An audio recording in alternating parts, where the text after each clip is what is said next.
good evening, or late afternoon. We are doing some tea time. It's a little later than usual, but I hope that still works for everyone. Hey, well, I suppose Caetsu might not be in the chat now, but I suppose they were here earlier.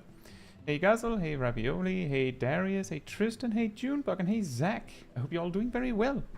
So, for those that haven't been to a tea time before, what we do on these streams is basically we just talk about things in the game. You can ask anything about Final Fantasy XIV. You can even ask something and not about Final Fantasy XIV, but then I might have a harder time answering it. But if there's anything that you're wondering about, this is a great place to ask. We will also spend some time looking at some clips that the community on the Discord server has provided and given me leave to review or react to, you could even call it. Generally, it's me giving advice or observing something in the clip. For the most part, we have a lot of clips from Gazel today. Mainly Black Mage stuff. So there might be something to learn. Zach says, there's a Discord server, can you link it? It should be in the stream description, but here is a link. Yeah, so there might be a lot to pick up from seeing actual Black Mage footage, seeing are there any mistakes, anything that could be done better, something I didn't know maybe, who knows. Also, hey Kazaya and hey Chilano, I hope you're doing well as well.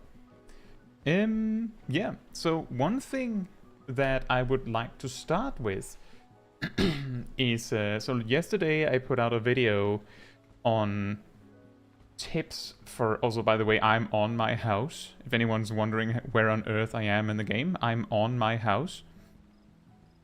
If you can find my house, the path over to where I am starts over there on the railing.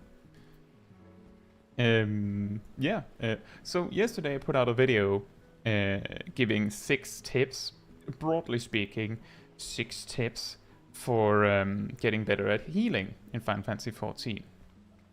Hey Pedro, hey Gayman, I hope you're doing well. And one thing that came up a lot in the comments, which is an obvious thing to consider when you're in a dungeon group, is that communication is crucial. So, for example, one thing that was given as an example is, it's quite annoying if if you're like a white mage spamming holy, but the tank just used their invulnerability. Now most of the invulnerability is just going to waste because you're stunning the enemies for 7 seconds out of the 10. But the white mage has to use holy, so the white mage can't really do anything. That's on the tank. But this could have easily been dealt with by the tank going, I'm going to use an invuln. White mage goes, maybe plan it after holy. Or the tank looking at the healer and going, I have a white mage. I shouldn't use my invuln until after the stun. And on the other side of it all is if you're not equipped with a white mage healer, then if the tank says, I'm going to use an invuln, oh, there's Gelano. If you're not equipped with a white mage healer in your group, then the tank going, I'm going to use an invuln is, well, that means that the healers shouldn't, dump every cooldown that they have. 2 particular examples that I have of that is, one of them is with communication and the other one is without communication. So, let's take the one without communication first.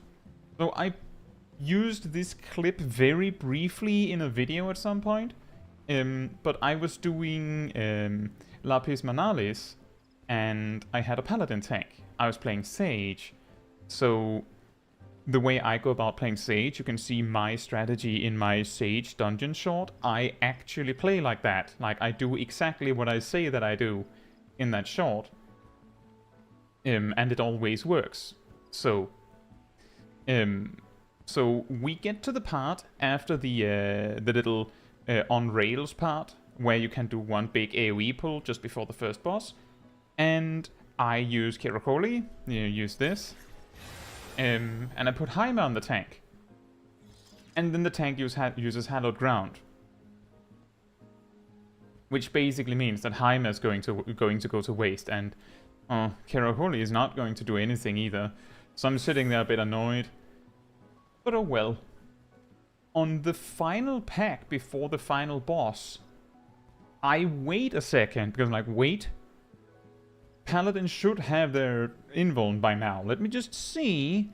And lo and behold, they used their invuln, and this time I didn't do anything. So I didn't stumble or like mess myself up, because I knew this tank uses their invuln when it's available. At the start of a pull, like right when they reach the part where they're cleaning up, they will use their invuln if it's there. So I'm like, well, I'll just assume that. And 7 minutes later, that came up, and I was correct. The example... Oh, there's Tristan. The example with... I'll come down in a sec if you can't come up here. I'll come down in a little bit. Just telling these stories from the top of my house. The other story I also told the other day, which was I had a random dungeon where I landed in Academia Anaida. And before the pull started, so I was playing Sage again, incidentally. I had a warrior tank. And just like 10 seconds before the warrior pulled, like there's a little bit of a walk over to the first pack, he sent a message going something to the effect of, I'm going to use Holmgang, please let me die in peace, or something ridiculous like that. So I took his word for it. I happen to know that the pull at the start of that dungeon is really long, like you have to run a bit, and there's 3 packs. It's a little scary, but I didn't do anything. I put Cardia on him, and then I just AoE'd. And he didn't use Holmgang until he was at like 5% HP. Like, multiple times on his way down, I was there like, should I do something? Maybe I should do something. He said, don't do anything, so I'll do nothing. I'll wait. And then he used Holmgang right at the last moment, and then as Holmgang is ticking down, I'm sitting there like, well, he hasn't used Raw Intuition yet. So... let me just find that for those out of the loop on that. He hasn't used Raw Intuition yet, so it's a level 80 dungeon, not a level 82 dungeon. So should I do something? Should I catch him? And when Holmgang has like 1 second left on it, he weaves Raw Intuition and then heals up to full. Like, 1 second. And the thing is, he didn't have to say anything more than that. The second time he used Holmgang, he announced that he was going to use it, but for the rest of the dungeon, I just went, well, I assume he knows what he's doing. If Raw Intuition is available, I'm not going to do anything. Like, I will not heal you until you've used Raw Intuition, because I know you know how to do that. Like, he proved he knows how to keep his health bar high, so what I did was I would not use anything until I saw Raw Intuition go on cooldown. When Raw Intuition went on cooldown, I would be like, then I would use Kerokoli and Jaime to like tide him over until he can use Raw Intuition again, because there's like a 19-second window where he can't use it. So I just need to keep him up for those 19-ish seconds, and then like I only need to keep him up for like 15 seconds, because those 4 seconds are a perfect time for him to lose HP. So that was like the one of them was a way where we had a miscommunication because the paladin didn't say anything, and the other one, the warrior said something which dictated how we did the rest of the dungeon. So like, if you're going to play in a specific way, it won't work with everyone.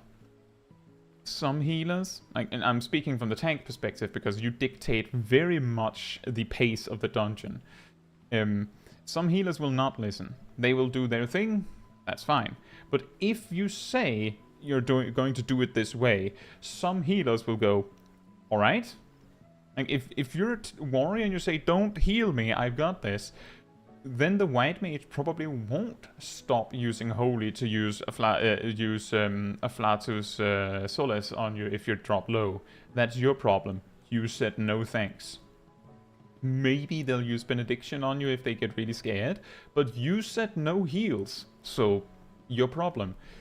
But yeah, communication. That's what I wanted to get at.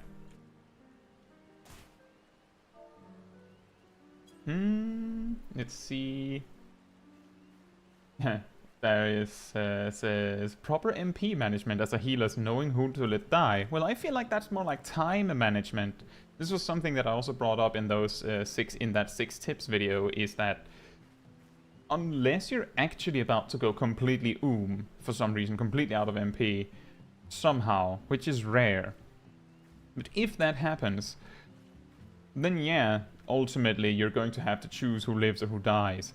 But it's more like a combination of what cooldowns do you have, what can you save, what can you throw at saving someone for the 8th time when they get hit by a mechanic they could have dodged. At some point you just have to go, I don't have anything for you. Then you need these Adder Skull are for the whole group. You can't have all of them.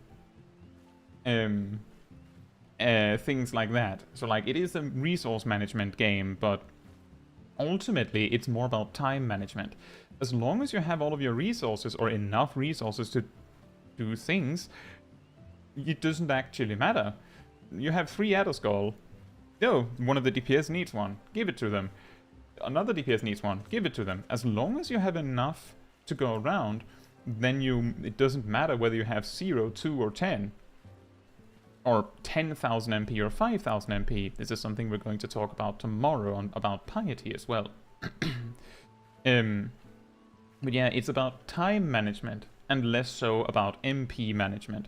But I get the idea, and you're right about that. Zach says, invuln shouldn't be saved for emergencies. Yes and no. So in a Savage boss fight, it is pretty common that the group will go like coordinate and be like, okay, when this tank buster comes up, we either have to use like 2 or 3 defensive cooldowns to manage it, and the healers will have to like throw a whole bunch of heals at the tank to like recover them after the damage. But if we just have the warrior use Holmgang, that's the one cooldown you need, and then the white mage can, like, I don't know, they can use Benediction, or maybe the warrior can recover themselves with Bloodwetting and Equilibrium. So that can, like, be used outside of an emergency. Outside of Savage raiding or otherwise, like, difficult coordinated group content, it is pretty common to save your invulns for emergencies. It's pretty common. Some tanks like to use their invulns as a way to get more resources to work with. For example, if you know that your 30% defensive cooldown and whatever you follow up with that isn't going to be enough to tide you over for a specific wall-to-wall pull, then leading with your invuln, giving you like 10 seconds of complete safety, is very good. A particular dungeon example, for those that know it, Packled Fan, the last pull before the final boss is like huge. Like, it's actually a gigantic pull with a huge amount of mobs, and multiple of them hit really, really hard for some reason. If you're a not warrior, you might need your invuln for this, unless your healer's good. So for that pull, it's pretty common that your tank is going to use their invulnerability. Incidentally, you can pull a ridiculous amount of mobs at the very start of the dungeon, which also is very well served by using your invuln there, and by the time you reach the last...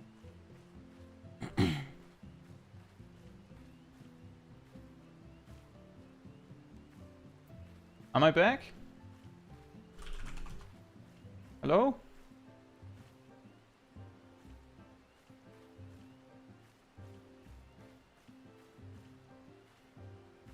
Okay, does anyone know when the connection cut? What was I about to say? I'm sorry about that. It looks like my connection just completely died for a few seconds. I can see it because like when I'm looking at the camera, I'm looking at like the stream overview, and I could see that the video on my side stopped and started like cutting in and out. The last pull here. How long have I been away?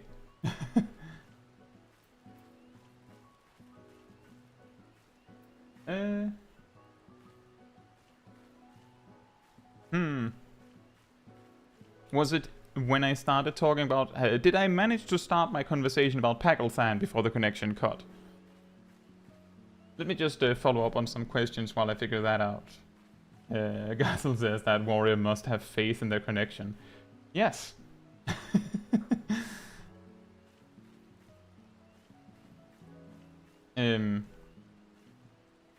Okay. Thank you, Zach.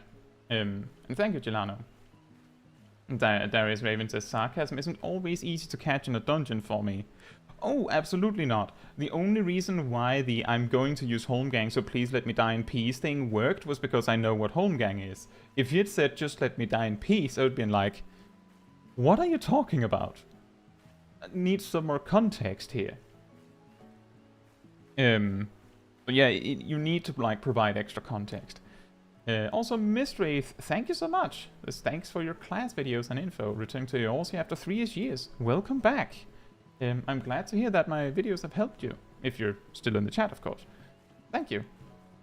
And also, hey, Carrot Bomb and Jacqueline Amy. Welcome to the stream. Right. So, in Pagelsand, I'm just going to start from the beginning with that story. In Pagelsand, the last pull in the dungeon... I'm just watch my connection cut again as I'm in the middle of the story. Could you imagine? The last big AoE pull before the final boss in Pagelsand is like 3 pulls, like 3 pegs, and all 3 of them are... Maybe it's just 2 pulls, but the point is that it's a really big peg. So it's actually really scary to pull all that. Unless you're a warrior, in which case raw intuition, am I right?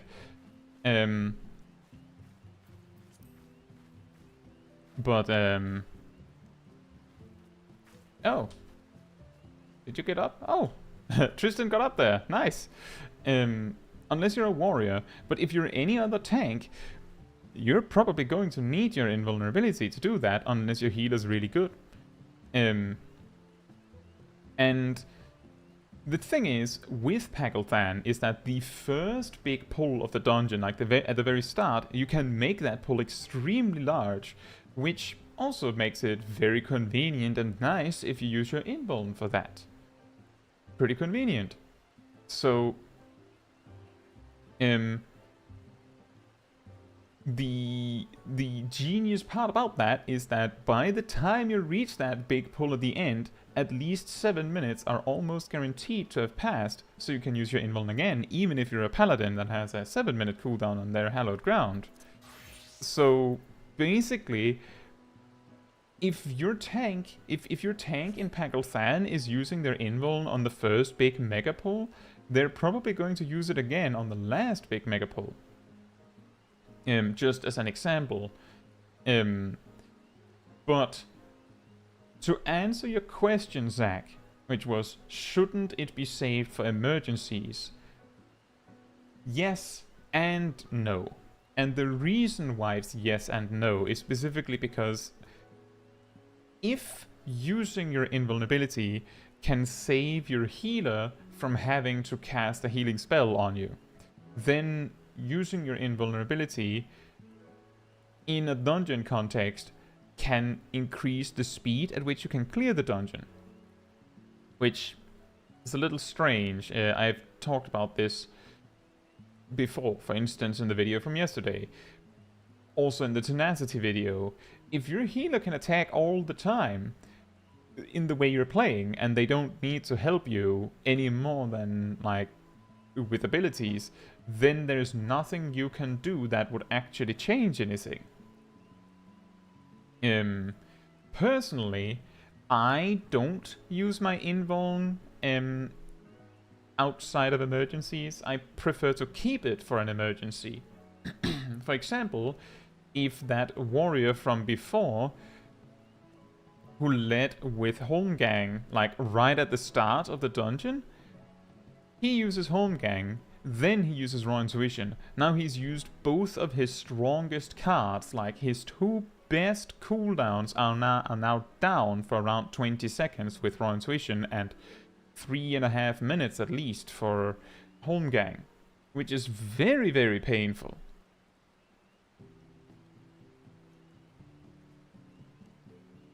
And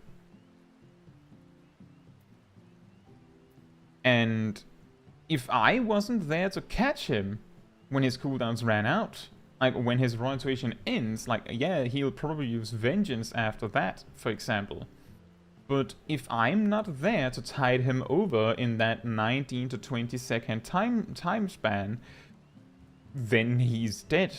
Because he used Holmgang. Like, he already used the panic button for extra damage? Question mark? Let me put it like this. He didn't need to do that. I would be perfectly capable of keeping him alive without casting any healing spells on him. Like, he didn't need to do that, but he did. So I worked around it. Exactly. Might not need it. So that's the way I do it, is that I don't use my invuln outside of emergencies, because if you need it for an emergency, then you don't have it. It's a little weird, but yeah. It's the same argument for White Mage, and there it actually makes a lot better sense. Simply put, with a White Mage, if your tank, you can like see their health is just like slowly dwindling down. If you're standing there just, you know, spamming holy, holy, holy, holy, your options are to either stop in the middle of your attack and, you know, use a Lily, or cast Cure 2 and Tetragrammaton or something like that. But what some White Mages will do, this is more common with like White Mage mains with a lot of experience and really like stone cold stomach that can handle it, they'll let the tank drop to like nearly 0 HP. And then in the very last moment, that's when they click Benediction. And the reason for that being that maybe it'll save them from using 1 or 2 GZDs on healing. Maybe. The thing is that when you use your Benediction as a tool like that, then it removes it as a panic button. The thing is that, and this is true, if you're really experienced in the game, you know what you're doing, you shouldn't need a panic button. Like, you shouldn't need it. Because you have a pretty good idea of what's happening. But there's a difference between being a tank and using your panic button, and being a healer and using your panic button. Because if you're a tank who's using your panic button, that panic button is usually there when whatever the healer's doing isn't working. And the thing is, the healer's panic button is typically also for when whatever the healer's doing isn't working. So the healer can choose to use their panic button because they know that they know what they're doing. Like, they know, I got this, I don't need Benediction. The Dark Knight, for example, might not know if the White Mage knows what they're doing, or the Scholar knows what they're doing, or if the Astrologian knows what they're doing, or if the Sage knows what they're doing. So it might be pretty good to keep that panic button, just in case the healer does not know what they're doing. Like, that's the reason why the position is slightly different from a tank perspective. From a healer perspective, the way I see it is like, I don't typically do it, but usually when I'm playing like a White Mage, the thing is, if you're using Benediction, you're weaving, and if you're casting Holy and casting Benediction, you're weaving incorrectly. So you kind of have to, like, you have to skip a Holy to use Benediction anyway. So I would use Afflatus Solus and Tetragrammaton and Divine Benison if the tank needs it, rather than, like, clip my GSD and use Benediction. Like, the difference is pretty small, and I just, like, personally, I just value the fact that I have Benediction, just in case, significantly more, especially because it's a dungeon. Me delaying my next holy cast by 2 seconds instead of, delaying it by 2.5 seconds instead of half a second is probably not going to make a visible impact on the clear time, right? Like, we're probably going to clear at the same time anyway. So therefore I prefer to keep it. Like, I prefer to keep Benediction for an emergency. And I do the same as a tank. I'll keep my invulnerability as an emergency button if things go wrong. You can't be sure everything is safe. That's why it's an emergency button. So it's a combination of like a personal decision and a optimization prospect. But in a dungeon, I would say do it the way you think is safest. If you figure out that it's actually pretty good to just throw Benediction out the window, or whatever it is your emergency button ends up being, then do it. You just have to deal with the consequences if you end up needing that panic button and you don't have it. Josh says don't need it when Bloodwetting is OP. Actually, part of the reason why warriors can so confidently go, don't heal me, and just don't heal me in a dungeon is because they can use Bloodwetting, and then they can usually tie themselves over with Vengeance, and if they can't, they have Holmgang to add an additional 10 seconds to that. And like, they have so many defensive cooldowns that can keep them alive that a warrior can probably tank with no issue like a full wall-to-wall pull for a minute with no help.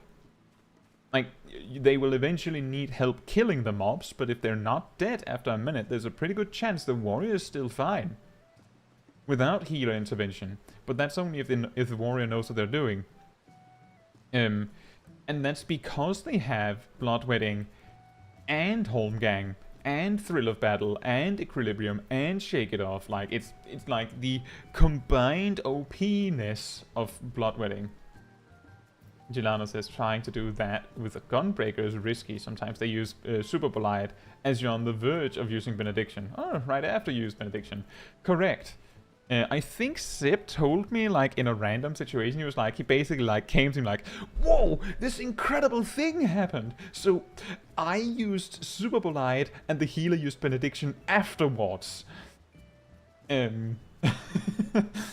Or vice versa, where he's the white mage, but the point is that the probability of you messing that up, like that order up, is really high. But yeah, if that is actually a really good point. If you're a white mage main and your tank is a Gunbreaker, don't play that chicken game with Benediction, because the Gunbreaker might not be the biggest chicken between you. And if he is the less of a chicken, then your Benediction is going to go to waste. Yeah, Gazel says that's why I love Excogitation. That is exactly a really good selling point of Excogitation, is that I've talked about this on stream before, is that the thing that makes Excogitation so good is actually not its healing. Like, that's a bonus. It's the safety net of Excogitation. You put it on the tank, especially on warriors, the warrior will go, okay, great. The scholar doesn't need to do anything for me. They have me covered. I'll figure it out myself. As long as Excogitation lasts, we're good. I usually play like that with warrior. If I have a scholar heal and they put Excogitation on me, I will try to save that Excogitation. I'll make sure I don't drop low enough for it to pop. Because as long as Excogitation is there, the scholar can confidently use their remaining ether flow on something else. I can just toss it an energy drain because I don't need help. They can see that. There's the check. The Excogitation safety net is still active, so don't do anything. So yeah. There's a lot of ways to go about it. And I think it's pretty funny because the emergency panic button for Scholar is made more like an AoE thing. Like, Summon Seraph doesn't do that much in the immediate situation. Excogitation is the better panic button, but that's usually used in advance. Hey Byron, and hey Tracy, I hope you're doing well. Let me just take Byron first. Says, yo, every Gunbreaker I heal as an astrologian doesn't know how to use cooldowns. They force me to GCD heal. In low level or at max level? An interesting thing with Gunbreaker that makes it a little awkward is that, so with Warrior, you can use Bloodwetting and you get the immediate effect of the healing. With Paladin, it's a heal over time effect. So if you're not needing healing, then that sort of slowly goes to waste. Warrior gets so much healing that it's completely irrelevant. Like, you get infinite healing. There's like Benediction every 2.5 seconds for 8 seconds. Pretty broken. Dark Knight and Gunbreaker are both weird in a way. Because with Dark Knight, the best you can do is use TBN on cooldown. And TBN you basically need to use alongside your other cooldowns to maximize its value. Gunbreaker is a little similar to Warrior, because you want to use Heart of Corundum first. Like, every time you use you want a defensive cooldown, like you're doing defensive cooldown cycling, I've talked about this before. You want to start with Heart of Corundum. If you need more, that can happen. Go for it. If you need it, don't just do it because you're taking damage. It's like, the job of a tank is not to take no damage or to minimize damage. It's to smooth out damage. You're supposed to take a predictable amount of damage so your healer can plan out how they're going to deal with that. If you're taking 50% damage for 15 seconds, and then suddenly you're taking 100% damage, that's not very predictable. If you're taking 70% damage for 4 seconds, and then you're taking 80% damage for 4 seconds, that's somewhat predictable.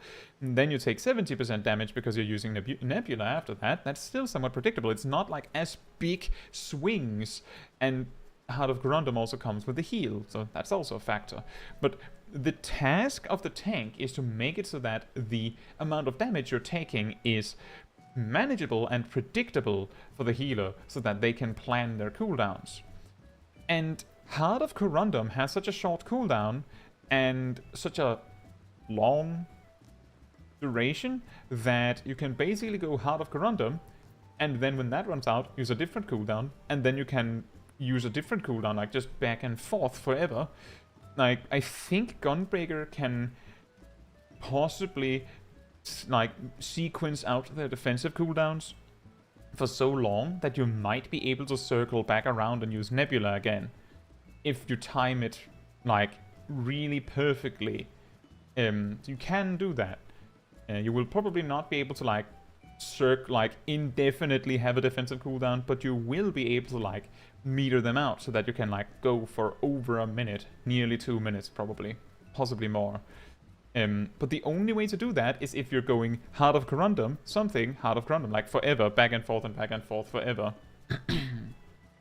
And the thing that makes Heart of Corundum so weird is that, well, it has excogitation. Like, it's literally excogitation on a shorter cooldown. It's actually, I'm not sure actually. Let me check something. How much healing does that do? Hey Christian, thank you.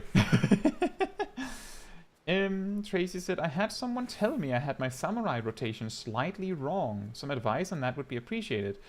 At max level? And, like, were you in a dungeon? Was it in a raid? Let's see, 19,000.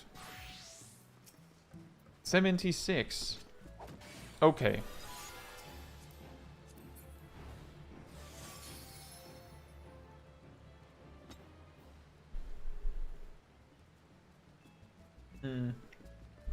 I'm just waiting to see this happen. Because I want to know how much the healing difference is.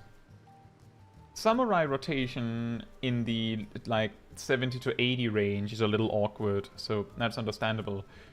Unless you were doing something extremely wrong, I'm surprised someone would point out that you made a mistake. Like, unless you were doing something fundamentally button or something, I'm really confused as to how they would even be able to tell that you were making a mistake.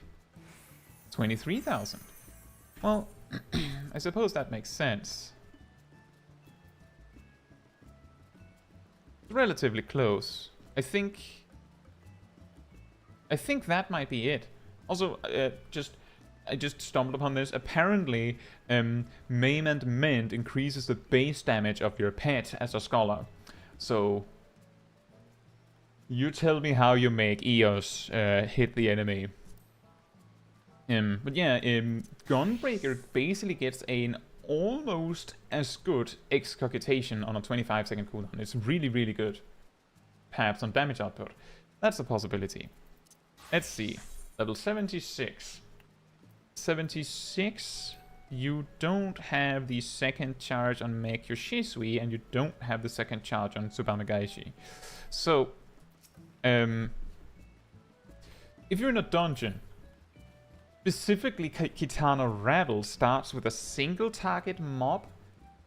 Hey Harley, I hope you're doing well. You start with a single target mob, and then an AoE pull, and then a single target mob, and then a boss. So, the general game plan in a dungeon for a samurai is you want to set up your damage buff and your speed buff. I recommend setting up the damage buff first, because that means you can use other tools like Zenye and get its full damage potential immediately. Which means that if you're running up to a mob in Kitana Rabble, there's that first mob, you could, as you're running towards it, you could use Make Your Shisui, Gecko, Iki Shoten, Zenye. Like, just boom boom. And then you can use Higanbana. You could do that. The key here being, you can't rely on raid buffs. Normally, what you would do in the level 90 opener is that you go to Make Your Shisui, Gecko, Kasha, Yukikase, Midara Setsugeka. And then you figure out putting up Higanbana and stuff like that. But that's because you have two Make Your Shisuis and two Tsubame Gaijis. Pretty different story, right? And it changes some things at max level. At lower level, where you only have the one, it might be beneficial to, like, run up like so. Well, actually, I messed that up. So if you actually do that, you would have to do Midara Setsugeka here, right? Let me just try that again, because I have two Make Your Shisuis. So you run up. Let me just delete my buffs here. You run up and you use Gecko, Higanbana, Kasha Gecko, and then you can do Hakase Yukikase Tsubame Gaishi. Go with this. I think I might have waited too long. Do this. And then you can do Midara Setsugeka. There's a slight damage, like there's a slight pace difference, but in a dungeon, the key thing is that you're using your cooldown, you're using your damage cooldowns. If you have like a dancer using Devilment on you, you can optimize it way more, but the key thing, Tracy, is it's more important that you're using your cooldowns and using your resources. If you always make sure that Higanbana is up and you refresh it, like, either you wait until it's actually off the target completely, that's, you know, not perfect, but we're not aiming for perfect. Or you wait until there's like one tick left, like when it's close to 3, maybe 5 seconds left, that's when you reapply Higanbana. Perfect. Everything else you do Midara Setsugeka on AoE, Tenka Goken. And the thing is that now I don't know the person that corrected you, but some players will read a guide and think that's all there is to it. For example, you might have met a samurai that looks at you doing the rotation and going, well, you're not using Hagakure, so you're doing it wrong. Like, if they didn't specify what the problem was, then they might just be seeing that you're not using a specific action. And Hagakure is a technical action that if you're maximizing your personal damage, assuming there's no raid buffs, like no raid buffs whatsoever, then Hagakure is actually a DPS loss. Like, if there's no raid buffs and you're playing alone, then Hagakure is a DPS loss. The only way Hagakure turns around and becomes actually worth using is if you're using it to make sure that your burst lands in raid buffs. If there are no raid buffs, then Hagakure is a waste. You just don't use it. Hey Antila, I hope you're doing well. So I hope that makes sense. And I'm sure they, like, I'm not saying they weren't trying to help. I'm just saying that there's a possibility that the reason that they said you were doing it wrong might be for something that they don't understand.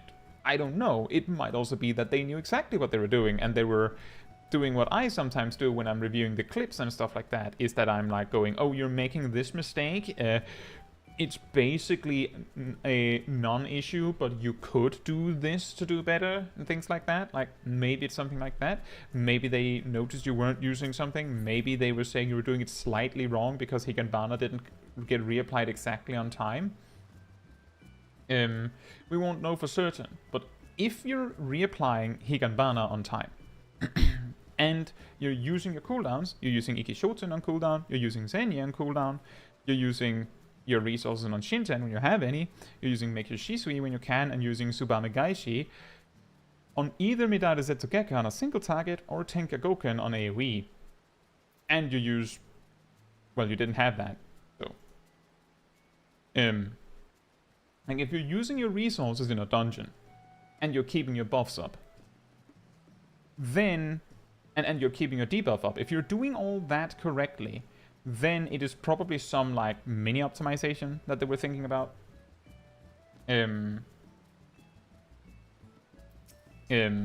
key thing that can make Samurai really difficult in lower level content is that because you don't have the charge system on Tsubame Gaishi and Make Your Shisui, you might have a really hard time actually, like, getting them used precisely on cooldown. Like, this is something that I've talked about a little bit in my Samurai guide, is that while you want to make sure that this is sort of what your Zen situation looks like when you use Make Your Shisui to get the most value out of it, if you need to wait, like, 15 seconds to make your Zen look like that, then you might be losing out on a Make Your Shisui cast, just to make that magic happen. So sometimes it's better to just get it spent, but you have to, like, choose and make that decision in the moment when you're there. Like, for example, here, I used it on cooldown, and then I use Higanbana now because it's actually pretty close. But I could have, you know, spent 2 extra GZD setting Yukikase up, and then maybe I would have slightly more value. Here, I'm in a different awkward situation because Tsubame Gaishi is up in a moment, and now I don't have a Midare Zetsugeki to spend it on. So you can see, like, in lower level, there's a lot of opportunities to make a mistake. Oh, I made money. Excellent. And this is also why I'm saying, you know, if you're using your cooldowns to the best of your ability, that's probably good enough. I hope that those tips helped you a bit, recovered some confidence in your Samurai play, Tracy. I can't really... the best I can say is if you're using your cooldowns and you're keeping your buffs and your debuffs up, and you're using your cooldowns to the best of your ability, then you can't do better. Like, you can only do your best.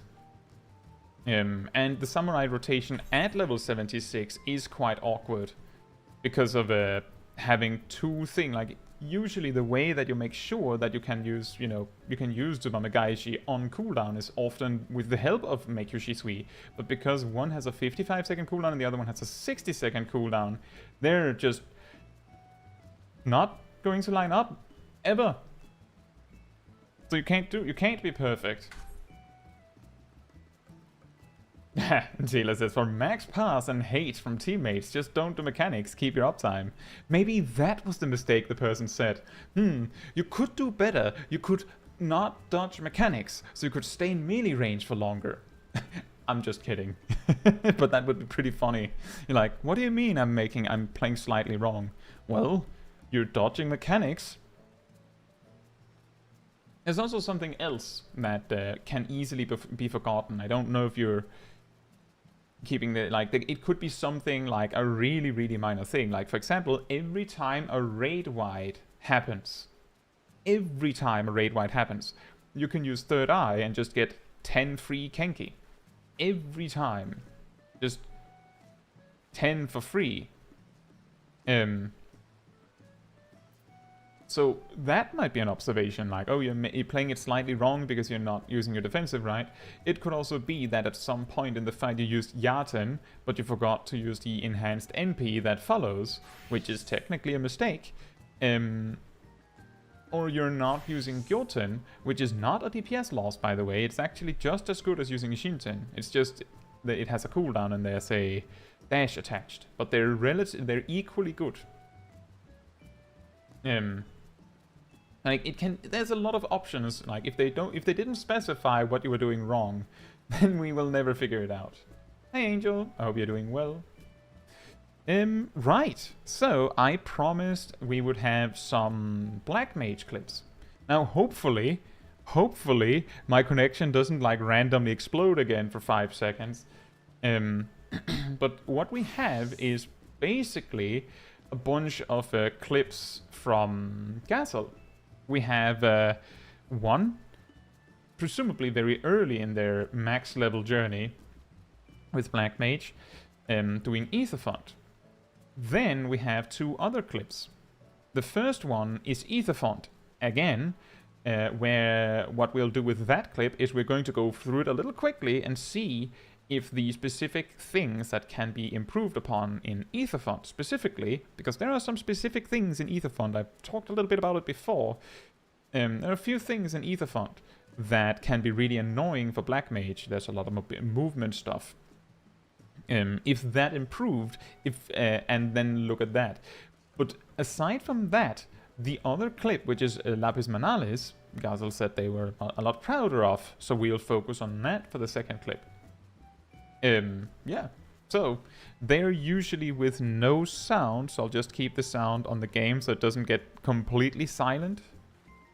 I believe? Yeah. So I've jumped to here. Let's take it from the top. Let me see. We're loading in here. The first mini tip. You can use Sharpcast now. Right now, you can use Sharpcast. Why? Because the duration of Sharpcast is 30 seconds and the cooldown is 30 seconds. So if the tank doesn't manage to pull before it runs out, you can just use it again. And if they do manage to pull, then however many seconds manage to pass will have already passed. Which, you know, generally you win. You can use Sharpcast right now. You can still use it. I'm not going to say it again. But yeah, you could use Sharpcast now. Now you use Sharpcast. Fine. You're probably not going to need those 10, 20 seconds that you could have gotten, however much it would be, from Sharpcasting a little earlier. Probably isn't going to make a big difference. But it's just something you can do.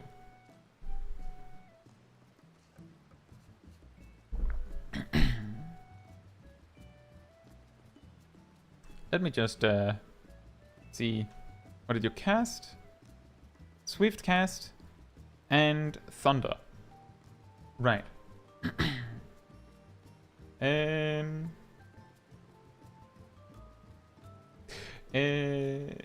Tristan says, what are those macros? I'm pretty sure those are macros that are basically just /mic on.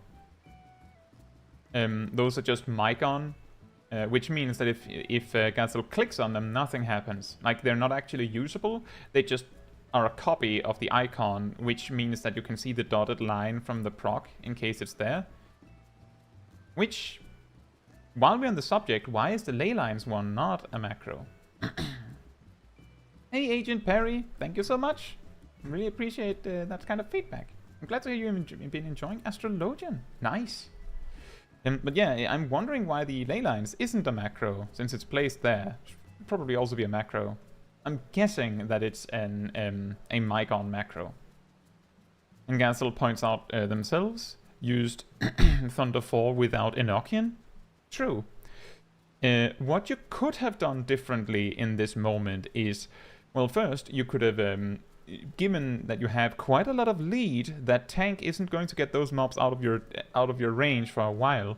You could probably safely cast High Blizzard right now, like just without Swift Cast or anything. Just manually cast High Blizzard too, and then you could use Ethereal Manipulation to just teleport to the tank to catch up if you want to. And then you could use Swift Cast to Thunder 4. Like, as an example, you could do that.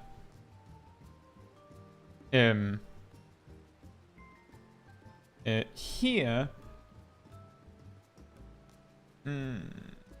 well, here you're in the situation that because you don't have Umbral Ice set up, you're in the awkward spot that you can't really cast anything. Like, you could recast Thunder 4, but because you don't have anything else set up, you're kind of just stuck running. Now you're casting High Blizzard, that's good. Then you put up your T4, and then you set up ley lines, and then freeze. Sure. Normally what I do is I wait a little bit with ley lines, because then I use it now. Because technically you have enough time, I don't know about your connection, but normally you would have enough time to weave ley lines here. Another thing that that made... I'm just going to hop back real quick. Another thing that made it so crucially important that you used High Blizzard, like, around here, is because if you were in Umbral Ice, you could use Amplifier, and then you could use... let's see, you could use Umbral Soul here, and you might be able to get all three off. I would just do all three if I am really close. But yeah, you could do that. And then you would be able to, like, start sooner. It's a minor thing. And then you do freeze, that's fine. And then you do high fire. And it was a little late with the weave, I think, but that's fine. Was it because you had to click it?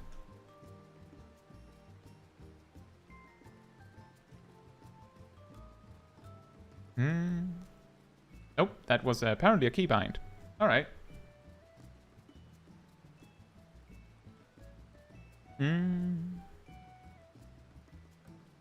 Let me just rewind that. What happened there?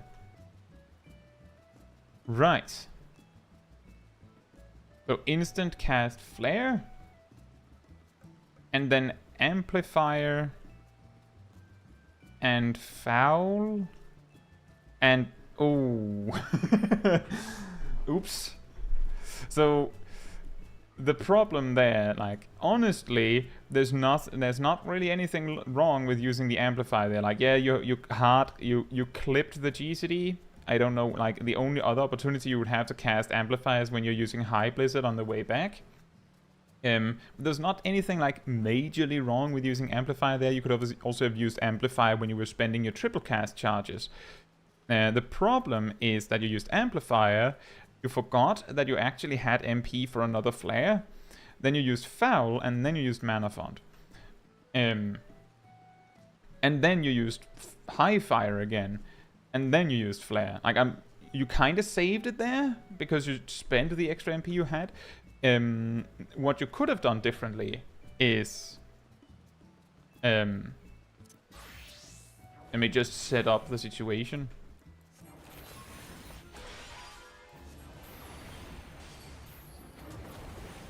So, then you were using triple cast, but what you could have done is you did this, and then we pause for a moment, then you used amplifier and foul, but you could have just used flare again. And then, we're ignoring the fact that we're clipping here, then you can use mana font, and then you can use flare again. I'm sure you knew that. I just wanted to highlight it just in general in case there was anyone that is a little bit lost. But that was the reason why it was a mistake, is that you could have had 3 flares and you only got 2.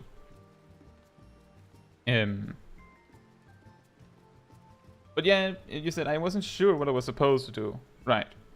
So just to rewind that again.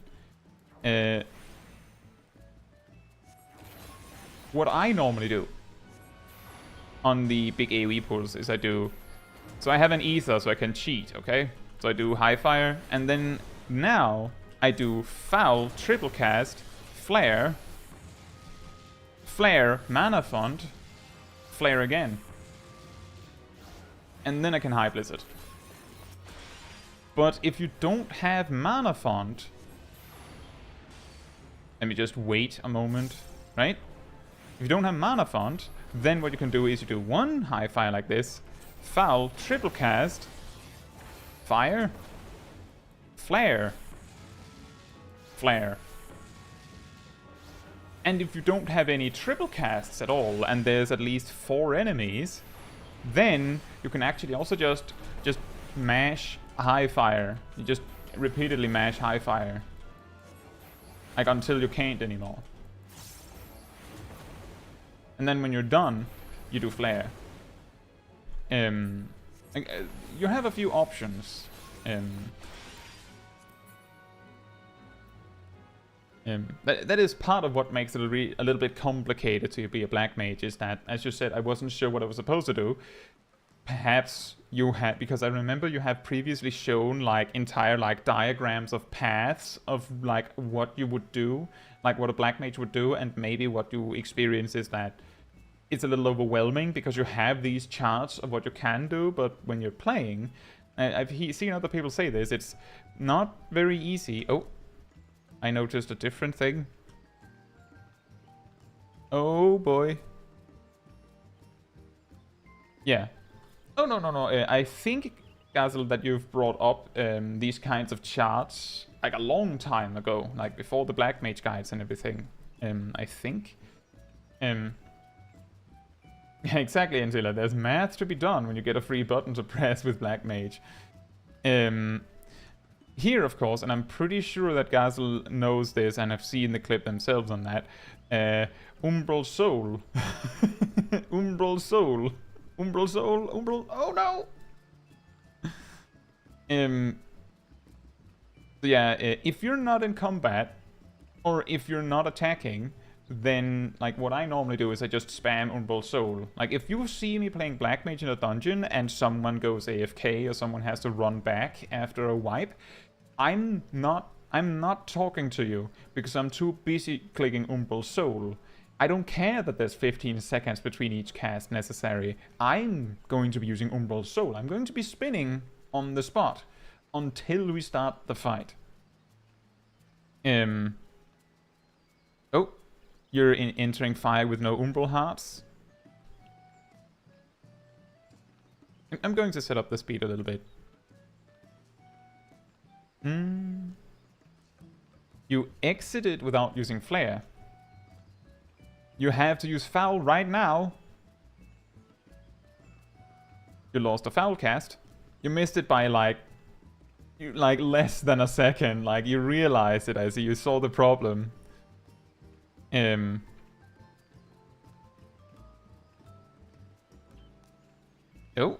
you know, that was a pretty good adjustment.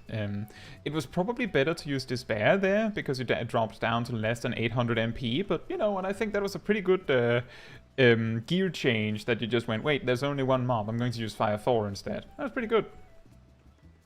I'm going to do this quicker because the bosses tend to not have very much happening. There's the Tidal Breath. Oh,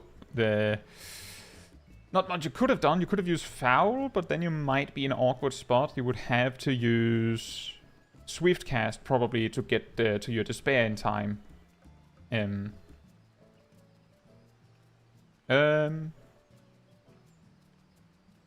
a lot of time standing there. You're also, again, you're sitting on 2 Foul casts and Amplifier. And you're about to lose another Foul. That was another one. Well, you're using Xenoglossy, of course. Sorry, Xenoglossy or Foul. Sorry about that.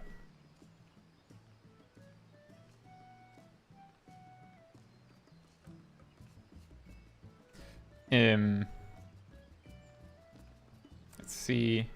Oh, that's pretty good.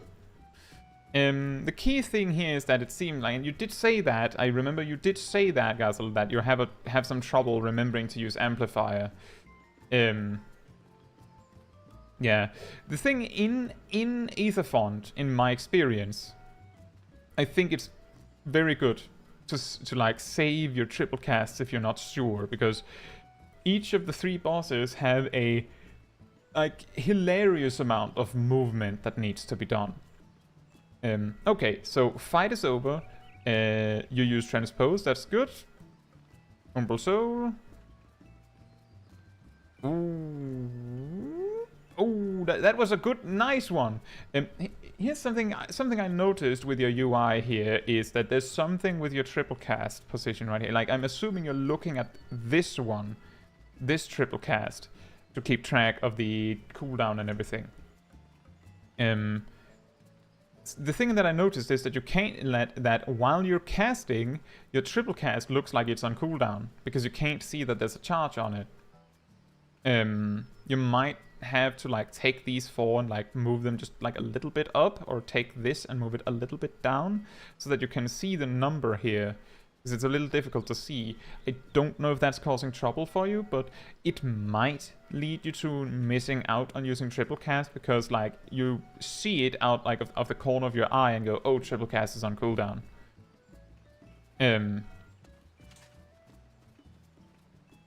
So yeah, consider that.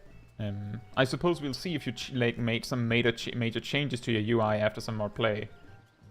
Oh, you already fixed it. Okay, you fixed it after the clips. Okay.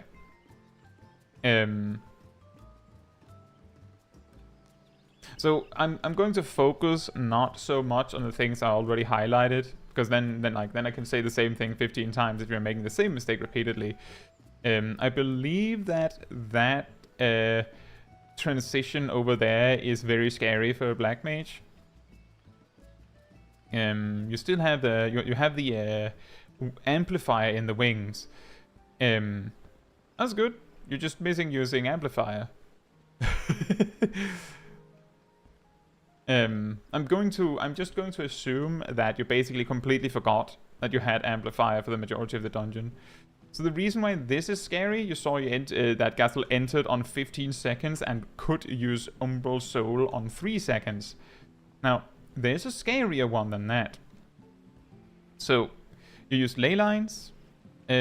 So, the thing with this boss is like, it looked like you had most of your cooldowns ready. You could probably have used double, triple cast and everything, but if you do that, then it's going to be very, very awkward if the boss decides to screw you over in this part of the fight.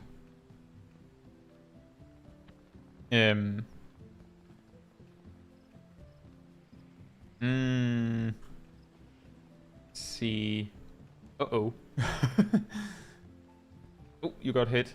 Oh, you timed it as well as you could. That was another one of the I'm not sure what to do. I think that's going to be like the big thing to talk about, is that to work on making sure, and I'm guessing that you've gotten better at that in your future clip, not so much standing around and thinking. So the key thing that we want, the key thing that I would say would be a huge thing to focus on is making sure that you're not spending a huge amount of time, or spending time standing there, right? Like, this is a problem that I've seen happen for monks and black mages primarily, is that you get confused what the next GCD has to be, and then you just kind of stand there. And it's understandable, because for both of them, if you click the wrong thing, then you've made it's a pretty significant mistake. Like, if you're a summoner and you're like, I don't actually know what to do, you can just click Ruin 3 and it just pushes your rotation 1 GCD, unless you still had that 1 Ruin 3 you have to cast every minute anyway. Like, you have thinky time. But with Black Mage and Monk, there is a correct answer. And there isn't a waiting button. Like, there isn't a I'm not sure. Like, the best you can do with Monk is just click Dragon Kick. and that's still technically worse than the correct answer. And with Black Mage, if you're not sure what to do, you have only bad answers and then 1 or 2 good answers. Like, my best suggestion is, if you're not sure what to do, just default to see, I'm just going to use Xenoglossy. Like, I'm just going to use Xenoglossy now. I'm not, like, then that gives me a few seconds to think. I'm just going to use a Xenoglossy as a filler. And that also gives you a reason to spend some of your Xenoglossies.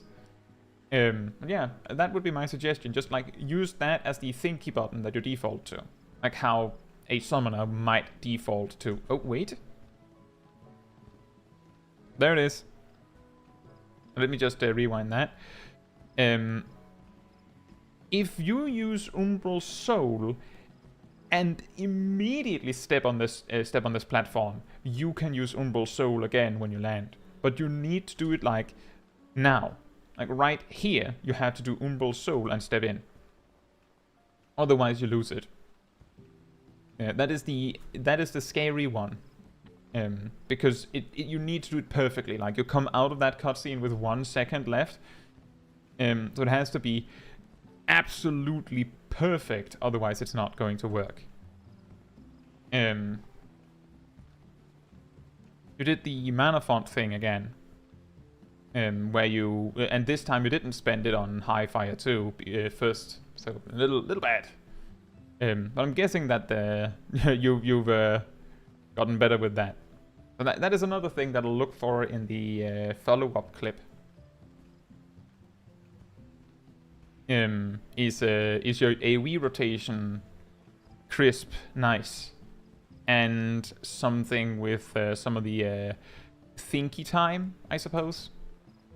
And also you did use Amplify a little bit ago. That's pretty good. You used it alongside the mana font mistake, it looks like.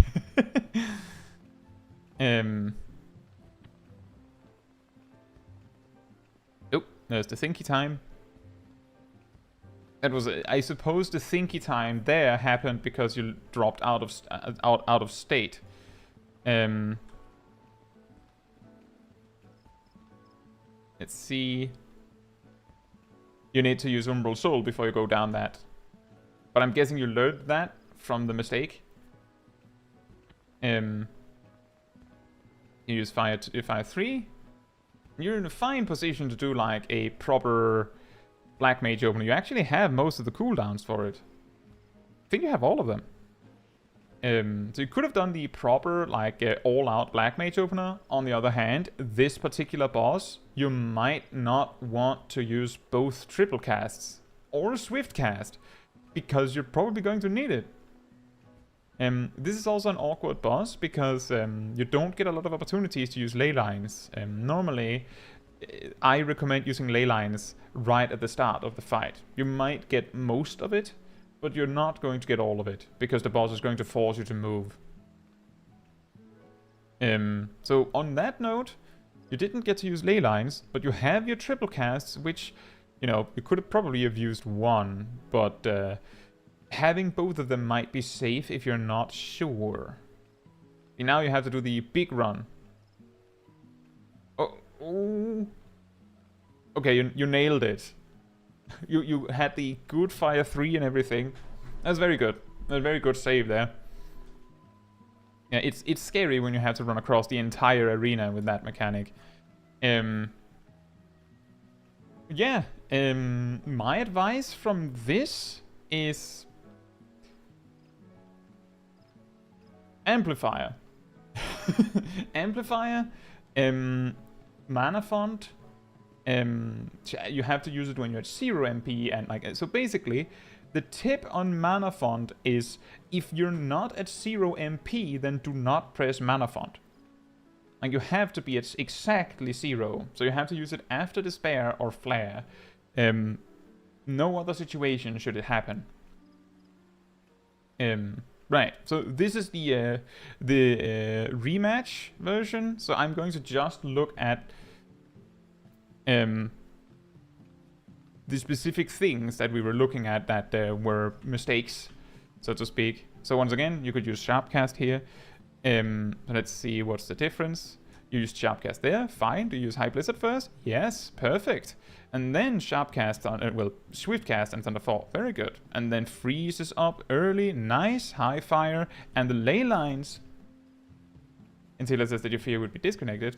I just thought it was weird that it was AFK in game while I'm right here.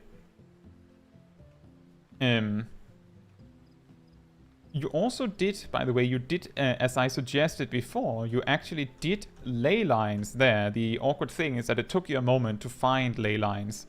But other than that, you did the thing that I suggested. You still haven't used Amplifier, though.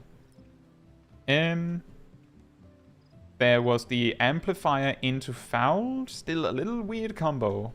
And then Triple Cast into Flare, Flare, Mana Font, Thinky Time, Flare. Well, not Thinky Time, I think you targeted something that was out of range, right? Yes.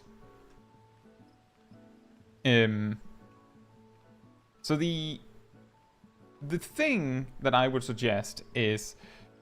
So I think the problem is that by the time you reach where you need to use Foul to find an instant cast, to use Triple Cast, you don't have it yet. So the ways you can fix this is, the first option is use Amplifier while you're running. Like, from this point onward, you have time where you can weave Amplifier. The second suggestion is... well, actually, you didn't use your Thunder there, so you could actually... You could use Thunder 4 here. So use Thunder 4, Amplifier, Foul, Triple Cast, Flare, Flare, Mana Font, Flare. But you could use Thunder 4 to make the weaving space to use Amplifier so you can use Foul. If you really want to use Foul here, of course. Like, that's the key thing. You don't actually have to use Foul here, but you can. Yeah, that's part of the reason why I usually don't use Thunder 4 again while I'm running. If I do, I use Sharpcast again so that I exchange my Thundercloud for a new Thundercloud. Specifically because then I have the Thunder 4 to weave on, which I usually need. Right. So.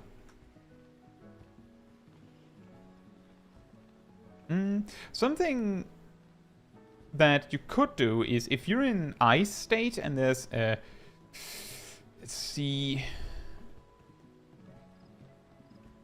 if you're in ice state and there's less than 4 mobs, then you can use Paradox for a DPS gain. So like, you could have just used Paradox on one of the mobs there. Not that it mattered, the mobs were dying. Right. I'm going to assume that we're going to see mostly the same. If there's any particular pulls you think that I should see, then I can do that. But otherwise, I'm going to check for the specific things that I want to see that is particular to this dungeon, because we can see all the other stuff in the other clip. So the key thing is, do you drop state? Do you drop state here? No. And we'll check the thinky time in the other dungeon on boss fights, I think. So there's another one of those of the traps here. Saved it, nice. And then here we have another one. Transpose. Good enough. Good enough. Saved it. And then there's another one here. Transpose. Umbral Soul exactly on the move. Nice. Exactly when you needed to. That was perfect. Where's my mouse? Oh, it's here. Yeah.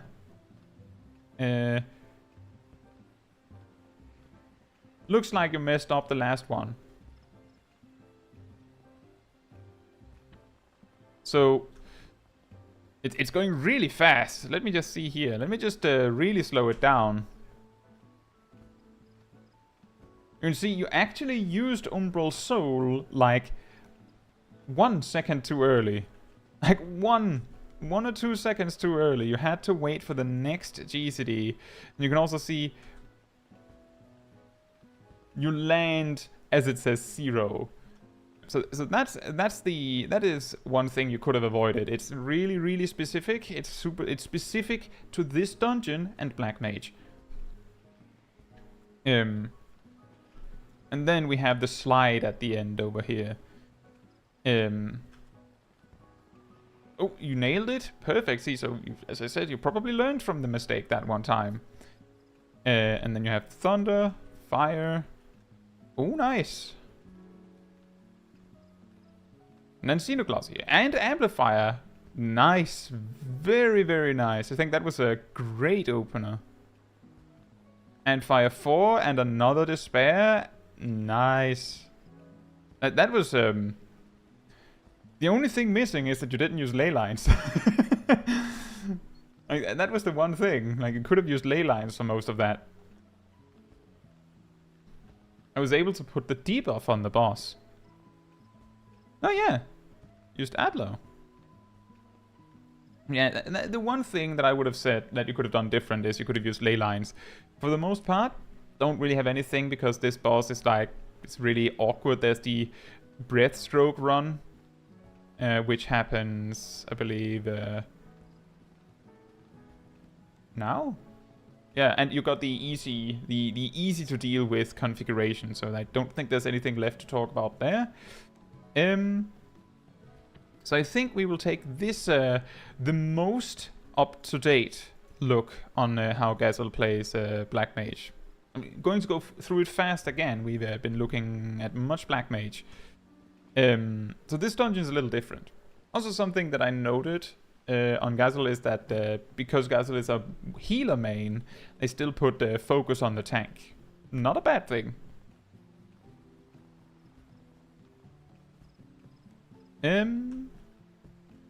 Oh, good. Well, that one is a... Alright, Intila, enjoy your dinner. This is a little awkward because there's not really a good time to use Amplifier or ley lines, and you only have time to weave one of them when you switch. What I would have done differently is that I would have just weaved ley lines, and then here, where you used foul, I think, right? Is used foul. Here, you could have used Thunder 4 to then weave Amplifier. Don't have to use foul as well, but you could weave Amplifier here. I'm thinking that the thing you were doing is, I'm just going to use ley lines and Amplifier together. And that's fine. Like, the difference between you doing it perfectly and not is like half a second of GCD clipping. Like, minute thing. Don't worry about it. But that is something you could have done differently, like just use Amplify a little later. And that's specific to this pull, because normally a dungeon doesn't start with a standstill fight like this. Well, normally.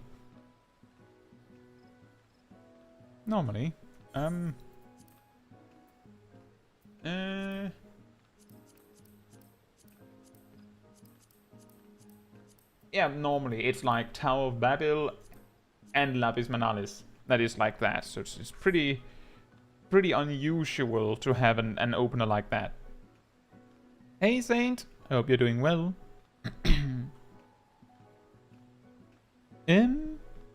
Let's see. Now you have the big ad, but that's like just a single target fight. It's not anything particularly special there, I don't think. Great, how about you? Great to hear. I'm doing very well. We're enjoying some Black Mage gameplay from Gazel.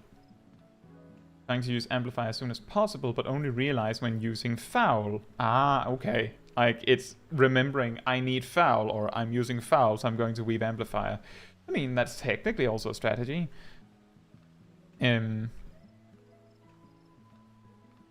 The reason why I'm saying you can delay Amplify a few GCDs until you have a weaving opportunity again is because as Amplifier's cooldown is 2 minutes, it being delayed by like 10 seconds over the course of a dungeon. Let's see, this dungeon, like there's some speed up and some slowdowns, but if it's like 15 minutes, delaying your first Amplifier by 30 seconds even is probably not going to make a difference in the amount of amplifier usage you get to have throughout the dungeon. That's why it's okay. Like, it's okay to delay it a little bit to an opportunity where it makes sense. And here we have the very nice, you have the opportunity to use Thunder 4 as you run, you have your Umbral Soul. The only thing you could have done there, I think, that might be convenient, where you're not possibly losing out on anything else, is you could, I don't know, you could use Scathe on one of the enemies. Like, you could have done that if you wanted to. You could also actually, you could have used Paradox. You could have used Paradox on one of the enemies as you ran. Like, let's see. You did Thunder, and then you'd Umbral Soul, and then you'd Umbral Soul again. There you could have used Paradox. Hey Riku, I hope you're doing well. Yeah, you could have used Paradox. It's a pretty good, it's a decent choice if you have to run. Like, if you have to stay on the move, then it's a decent choice in AoE. It's not bad. It's 500 potency. It's not, like, if there's 4 enemies, it's not impressive to have 500 potency, but it's okay. And it's good for what you have while moving.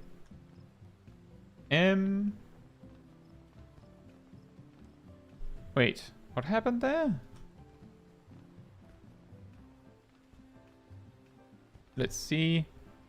Use High Fire, and then Triple Cast, and then Thunder, and you still have Triple Cast, and then you use High Fire, and Foul, another High Fire, and then Flare, and now you don't have any more Triple Cast left. So what do? Foul, and then a Casted Flare. That's good. It's fine. I was suspecting that you might have, like, stopped yourself. Like, you would have gotten in the thinky spot because you, like, kind of went, like, off track a little bit. But that was good. That's very good. Given that you had the opportunity to use Foul, I would, of course, have said, do the High Fires you're going to cast, then use Foul, and then Triple Cast. But if you're not going to use Mana Font, then you need to use Triple Cast 1 GCD earlier. Like, to catch one of the High Fires, so you're not wasting a Triple Cast on High Blizzard as you're switching over. When are you using ley lines? Oh, I think it failed there. You see, so you used it, and then the game just decided, nah. Nope, no ley lines.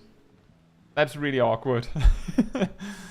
That is actually a really safe spot. I don't think I've ever seen the Stampede be this far out to the edge of the arena, so as long as you can reach the boss with the full ley lines, you're pretty safe.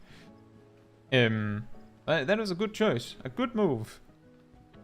I don't usually play it that safe. Is that left or right? Oh, perfect. Your ley lines just ran out. And then Paradox. Oh.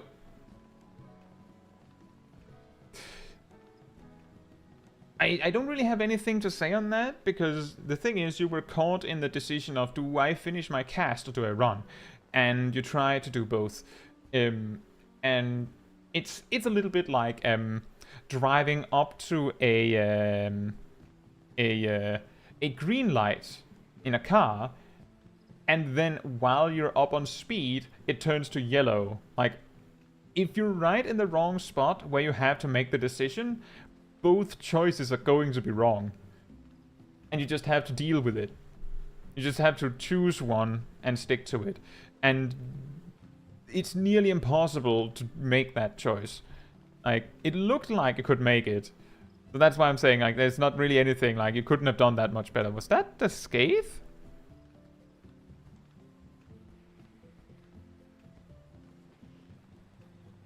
No, that was Thunder 3, sorry. Just has a similar character animation.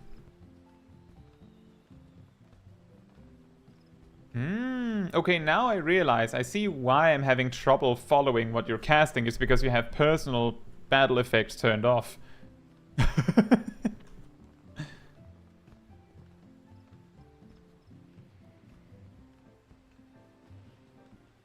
That makes it a little hard. And now I see why I'm having trouble following sometimes. Here's the thing. If I was in your situation right now, I would use foul on the 4 enemies behind me. Because you're probably not going, like, you're going to lose that foul if you don't. There it is. You lost the foul. And you also have amplifier. Now you used amplifier, that's good. Yeah, I think you need to be, a tip I think would be good is be a lot more aggressive with your polyglot usage. Like, be a lot more aggressive with it, because you still sometimes end up in a situation where you have 2 and you lose one, because you're ready, like, you don't have space for another one. I think that would actually help you a lot, to use it a lot more aggressively. Part of the reason why I said before that using Xenoglossy as your I don't know what to do button is also because it's instant. So if you're in the situation where there's a boss mechanic on your position, and you're sitting there like, triple cast maybe? Just click Xenoglossy and move. Like, just Xenoglossy and move. Like, it's easy solution. Of course, only if you have Xenoglossy available, like just using that as your, like, your brain fart button, like, that might be good. The problem there is, of course, I'm both saying use it as your, like, panic button, but also use it more. So you might end up in the situation that because you used it more, you don't have it. But both things will come with practice. Like, there's a lot of things to look for. Like, let me just rewind this. You could use Sharpcast. You did. You could actually use Sharpcast again. And the reason why I know you could use Sharpcast again is because, well,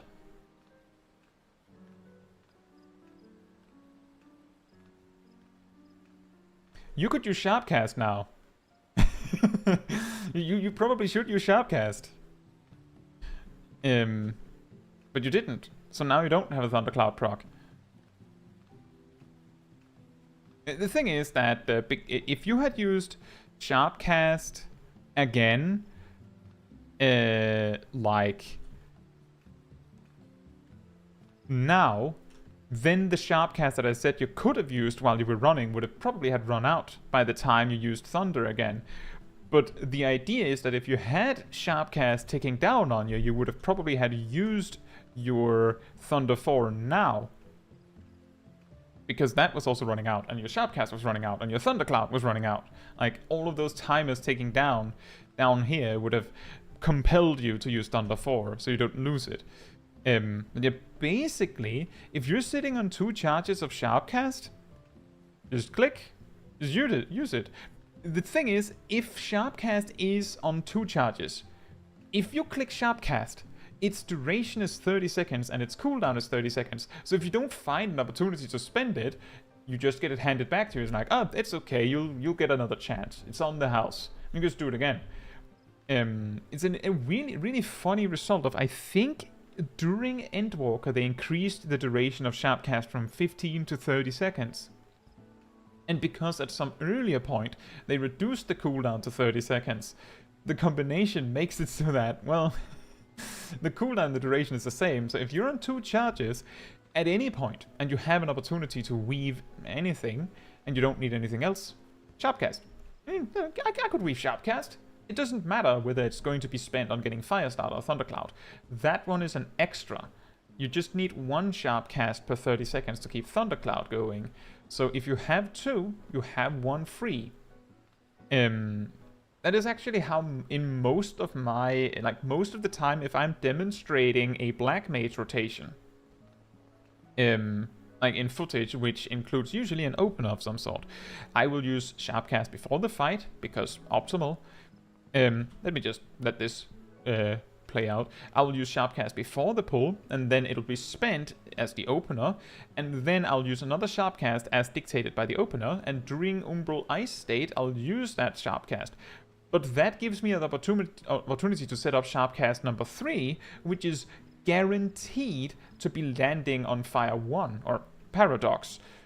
which is how I pretty much always have like a transpose line in my black mage demonstrations, because that sharp cast becomes a fire starter, and that fire starter I can use it.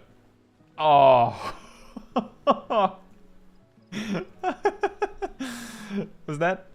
Let's see. Oh. I think you turned. Like, if we look, you dodged one. So you actually turned as they were resolving. You dodged one and got hit by two of them. I didn't even know that was possible. That was unlucky. Good choice using Umbral Soul there. I was wondering if you're going to like just continue into fire. Are you going to greet it and use Blizzard 4 and risk? Good choice to just Umbral Soul to be safe. You could have also used Blizzard 1. You could have done that. Like, that would have been better than using Umbral Soul. I'm not saying that using Blizzard 1 would actually be good. It's just that it would be doing more damage than Umbral Soul would. It's not actually a good choice to use Blizzard 1, but it's like non-zero damage.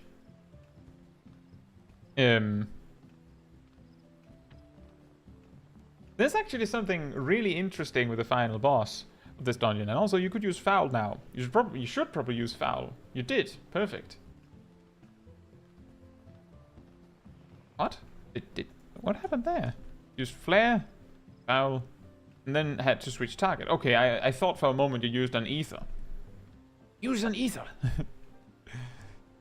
If you really, like, actually, if you really enjoy playing Black Mage, and you want to, like, really get invested in it, like, go to the market board and just buy a stack of these. Like, just buy a bunch of them. There's a reason why it should be super ethers and high quality. The reason why they have to be high quality is because that means that they give you 30 seconds less of a cooldown. Which means that basically every other time you're using Mana Font, you have Super Ether to Mana Font again. Which means that for, like, almost after every boss, you will have an extra Mana Font, so you can use Mana Font on both packs.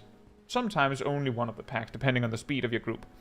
The reason why it has to be Super Ethers is if you land in a low-level dungeon, you can use Fire 1 an extra time with Mana Font. It has to be, well, with Super Ether. It has to be in a dungeon where you're low enough in level to have Fire Starter, but not high enough level to have Flare.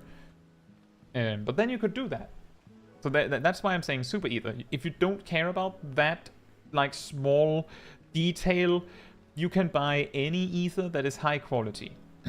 Any ether that is high quality will give you enough MP to cast Flare again.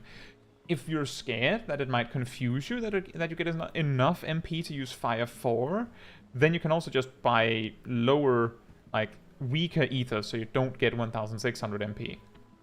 But the trick is it has to be high quality, then you get those 30 seconds of cooldown reduction. But the thing that I was interested in seeing is actually the boss. Because it has a very, very interesting mechanic, especially for ranged, especially for black mages, actually. So I'm going to hop to that. The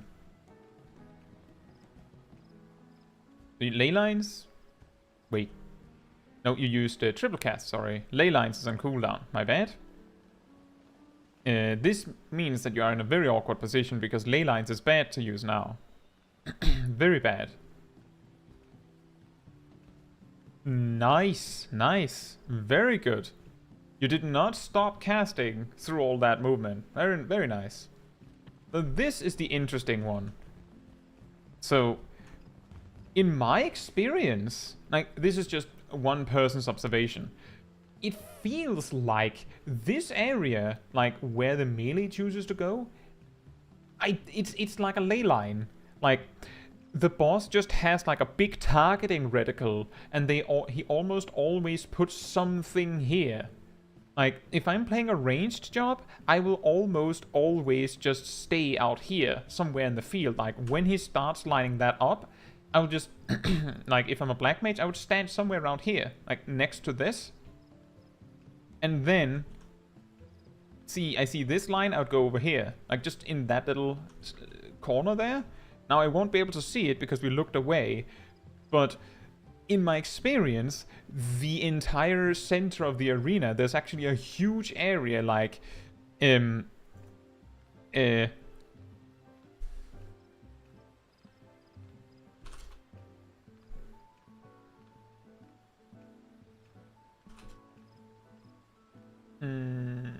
what's it, the golden ratio? Is that the word?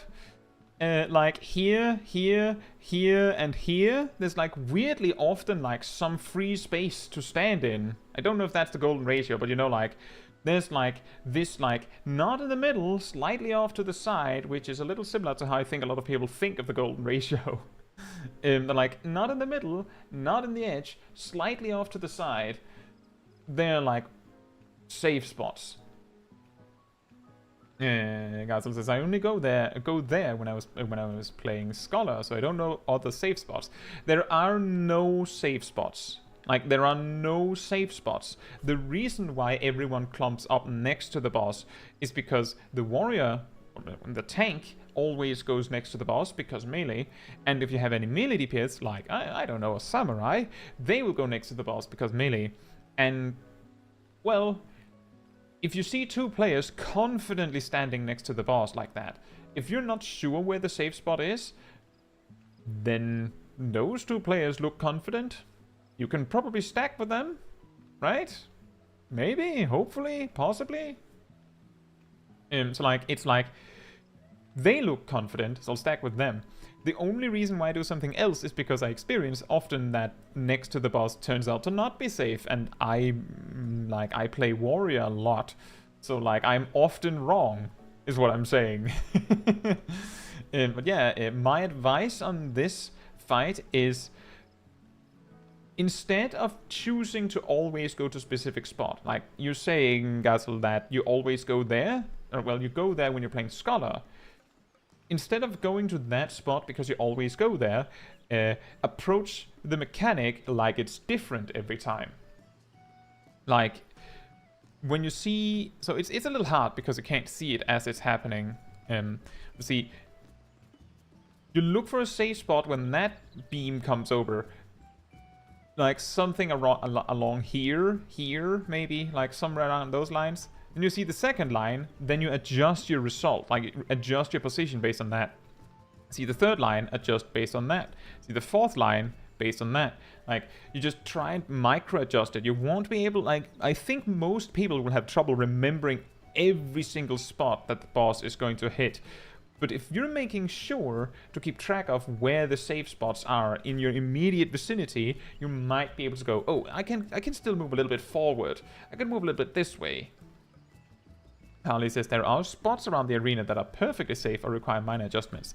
In my experience, that's like close to the center, but not the center. And Harley says even in the middle. Well, there you go.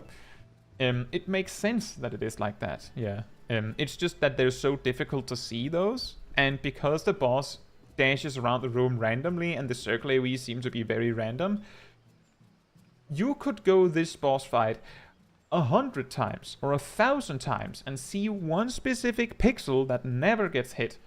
And then if you did run number 1001, that pixel gets hit. Because it seems random. It's too difficult to determine whether something is safe because of that, because it's somewhat random. I also want to say, it's not a bad thing if you get hit by one thing in that mechanic. The only reason why I'm pointing out that you didn't have to go that far is because, as I was saying, you could probably have just cast, like, the instant that you were in range, just had cast Thunder 3, and then just, like, hold your ground, and then see what happens. And then, like, slide cast, micro-adjust between casts. Like, that's the reason.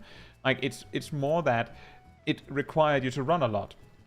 and you don't want to run a lot as a black mage. Like, that's the reason. I'm not saying that, oh, you have to be perfect on this mechanic. It's just, specifically black mage might benefit a lot from being really greedy on that mechanic and just, like, hoping that wherever you happen to stand is safe. Like, if he's only hitting you once, like, dashing through you once, you could have put down ley lines. Like, if you knew, okay, where I'm standing, there's only going to be one circle AoE, or he's only going to dash through me once, I'm dropping down my ley lines and using mana ward. I'm just going to take it in the face, and I'll be fine.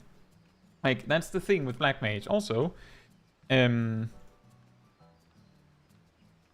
actually a tip here with, like, which sometimes comes up with bosses that become untargetable.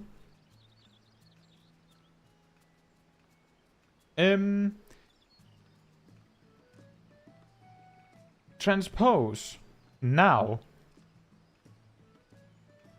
and then you would have enough time to use Umbral Soul 3 times. Maybe 3 times. The instant that there's nothing to attack, like, if there's nothing to attack, unless you know the enemy is coming back in 2 seconds or something, like, there is always an exception, right? But if there's nothing to attack, transpose Umbral Soul, Umbral Soul, Umbral Soul. Like, the instant that the enemy stops being there, reload. So that the instant that something is available, you just go Paradox, fire 3, boom. That would be something you could have done as well.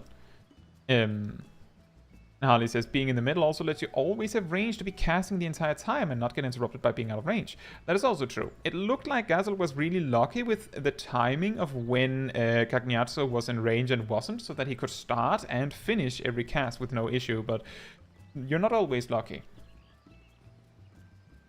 And here you're using Umbral, so that's good. And you're specifically not using Amplifier. That's good, because it would have gone to waste. And you used Sharp Cast as well. Nice. You might want to ley lines. You did. Perfect.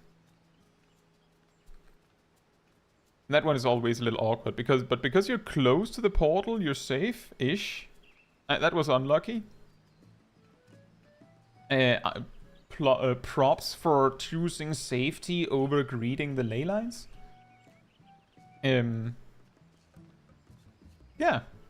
We won't see that mechanic resolving, but once again, I would just reiterate that you might be able to find a safe spot somewhere out in the room, and that's both good because you don't have to run as far, and because, as Harley said, less chance that you're going to randomly lose your target. Yeah. I think, like, based on what I saw you had, like, huge improvements from the first clip to the last clip. So, like, just saying that, you know, that I often give a lot of, like, overkill advice or unnecessarily minute detail advice, like, oh, you could have stood in this mechanic like this, or something like that.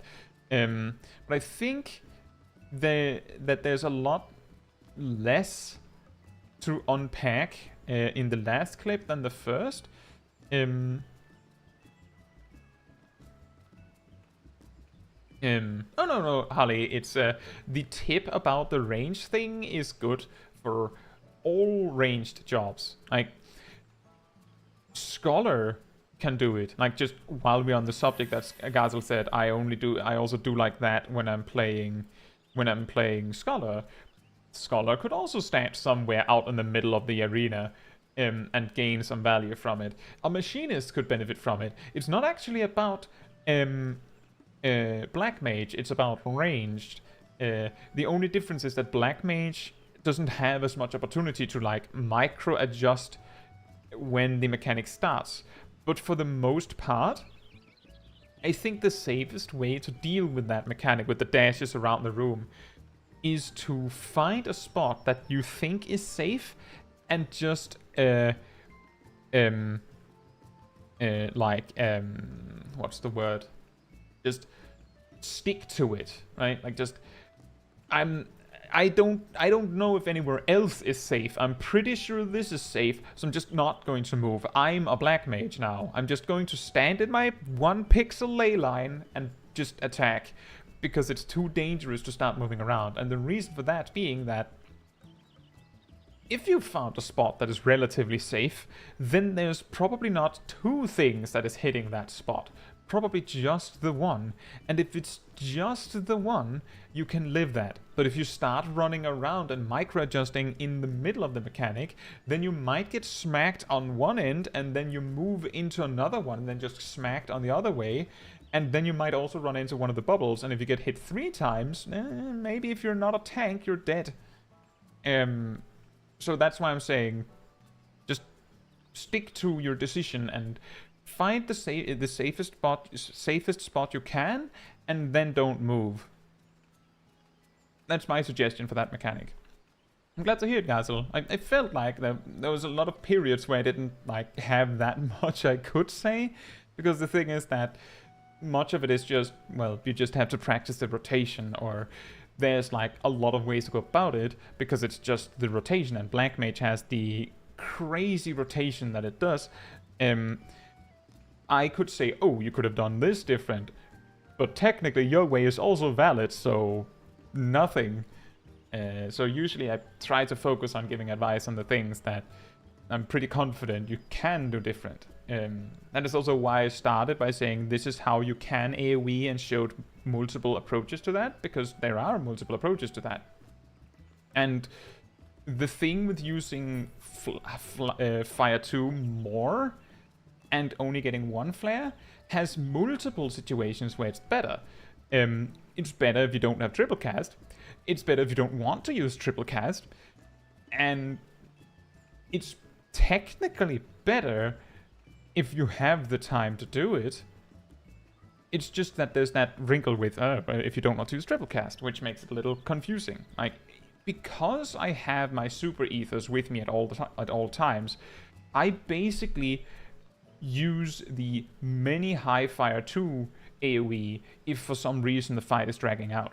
Like, I will open an AoE by setting up Thunder 4 and Freeze, and then going into high fire, and then I'll do the Foul or Thunder 4 into triple cast, into triple flare, because double flare and mana font or ether, and then another flare, and then I'll go into ice again, set up freeze again, and if the mobs are not dead by then or dying, I'll be like, well, I'll just use high fire 2 until they're dead, and then just switch over to fire 4 if I need to. Like, many ways to go about it. I think we had a conversation, me and Jet, on the Discord server recently, where we had a similar situation of like, I do it like this, well, I do it like that, and technically both answers were correct. So so that's the thing with Black Mage. It's a lot easier to go, oh, you're making a mistake with Dragoon. Like, if you're doing your combos incorrectly, it's pretty obvious. But Black Mage is really hard. It's also easier with Summoner to point out a mistake. But I'm glad you found it helpful. We have one last thing, and that is actually something I think it's like a justification for Gazel, because every time that Gazel has done Alliance Raid Roulette on their EU character, it has been like a disaster. Like, tanks fighting over aggro, spinning the boss, people randomly messing up the mechanics for no reason. Like, imagine your most chaotic Crystal Tower raid series run in your last, like, half a year. And Gazel has probably experienced it in, like, the last week or 2. And weirdly, whenever Gazel is in our groups for the weekly roulettes streams, we also land in, like, hyper chaos mode. But I'm saying, you'd have to take my word for it, but when I'm doing my dailies off stream, I don't have these problems. So I don't know if Gazel is just unlucky or cursed on EU, but Gazel has a clip from the Japanese data center where people actually do the fight correctly without messing with each other. Which is absolutely incredible, right? Absolutely incredible. So I think I just want to see that. So it's just 4 minutes. We can probably hop a little bit in it. There was a ready check, because sometimes there's people watching the cutscene. We can see from the bars here, or from the party frames, that no one's watching the cutscene. There's just one person slightly behind. And they're coming in now. No one's pulling, apparently. Incredible. There's a 5-second pull timer. There's a 5-second... that is actually a really short pull timer. Normally it's like 10 seconds, but I can see the value in this. Because everyone respected it. Probably because it was only 5 seconds. It was 10 seconds. There's a much more likely that people will go, I'm not waiting for this. Also, random question. What's this button? The one next to summon Eos. What's that? I think it's like a leftover button. What is that, Gazel? Just out of curiosity. So overall, this is like this fight is pretty difficult to mess up. I just want to say it's pretty hard to mess this one up. The only thing you can do to mess this up is if the tank turns the boss to face the entire raid. When he does the big slam thing there, like, because that is actually an AoE tank buster, an AoE no telegraph tank buster. It is telling swift cast, recast, and chat. Oh, okay. I was wondering if it was like a specific action because of the icon, because I didn't recognize it. Very nice, very nice positioning, by the way. With like moving over in an area of the arena that no one was in for this mechanic. That's very nice. The reason why I said it looked pretty normal was because like one other person did that.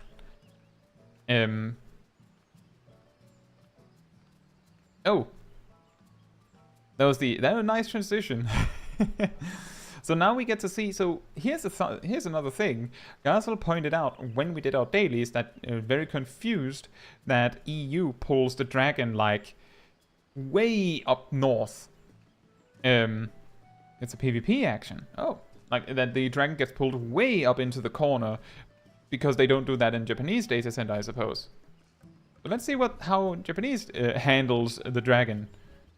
That is a dangerous place to put the dragon. Like that is a very, very scary place to put the dragon. But it is a sprout tanking the dragon, so they might not actually know. They're in starter warrior gear as well, so this might be their first go. But that is a very dangerous place to put, like, the way to aim the dragon. The dragon facing into the center like that means that it's a cone breath is going to hit this entire, like, third of the circle that you're all standing on. It is a normal thing for us. What? Are you serious? Are you saying that they don't, like, move it so that it's at least facing out of the circle? Why not? Like, genuinely, why not? Like, while we're on the subject, I don't think the melee DPS can reach their positionals safely. At least not easily.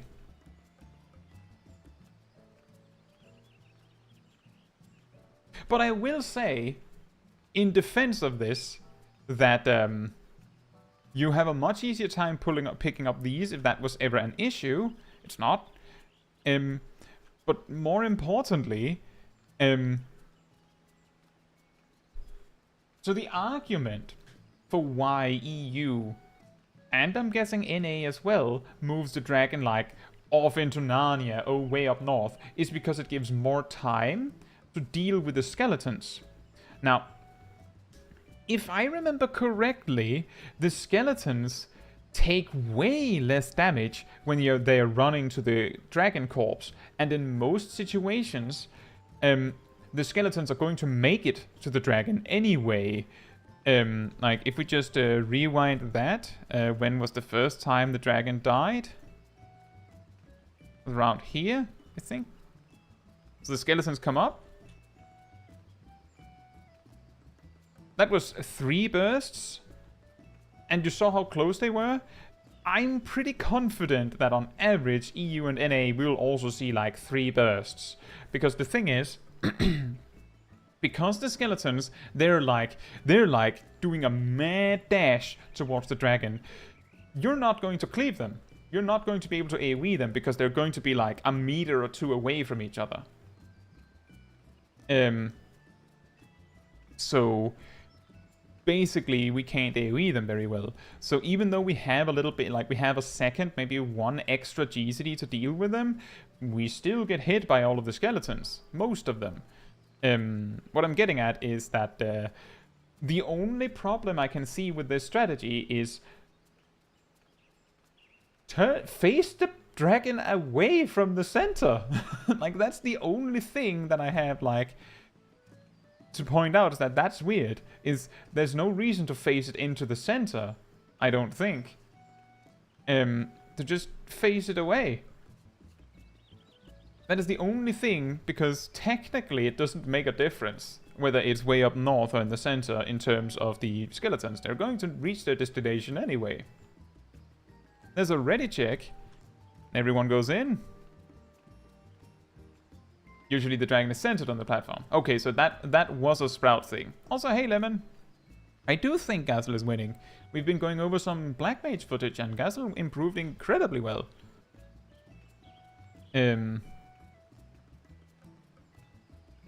Something that I want to see is 3 claws spawn.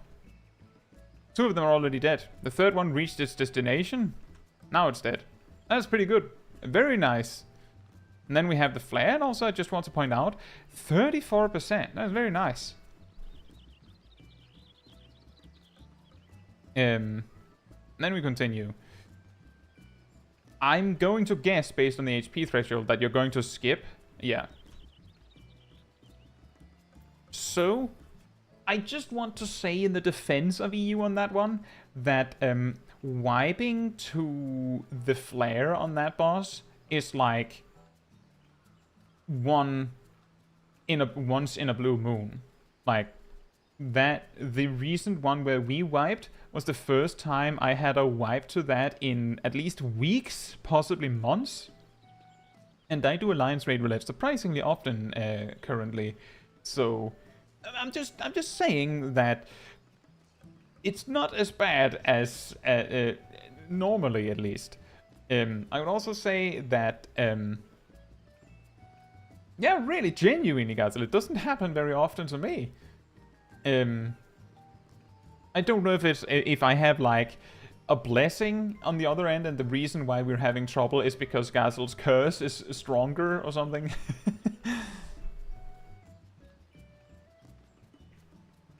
But I genuinely don't have those kinds of problems. But here's the thing. I don't know what it is. I hear others regularly having trouble with toxic players in their groups. Having people making absolutely insane demands or mistakes, like ludicrous ones, that cause genuine problems in their groups. Meanwhile, the worst I experience is like, oh yeah, just the other day I had a tank that didn't really use defensive cooldowns, but I was a sage, so it was fine. didn't really, it was a mild inconvenience. And I don't run into the you pull it, you tank it tanks. I don't think I've ever met one. They're literally like maybe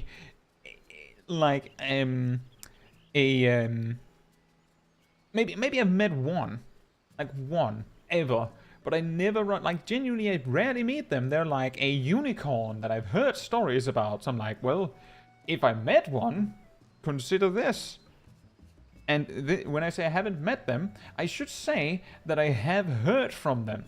I have met people in the comments of videos that are, you pull it, you tank it. And while we're on the subject of you pull it, you tank it, I had a very interesting revelation yesterday. Technically,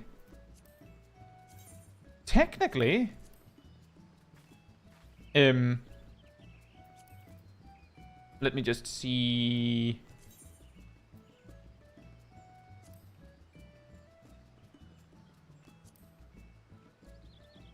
Refusing to participate in the completion of an instance. That's technically you pull it, you tank it. Just saying, if you're the you pull it, you tank it kind of guy, if you're in my group and I have to deal with that, you go in this one. And that would be fair.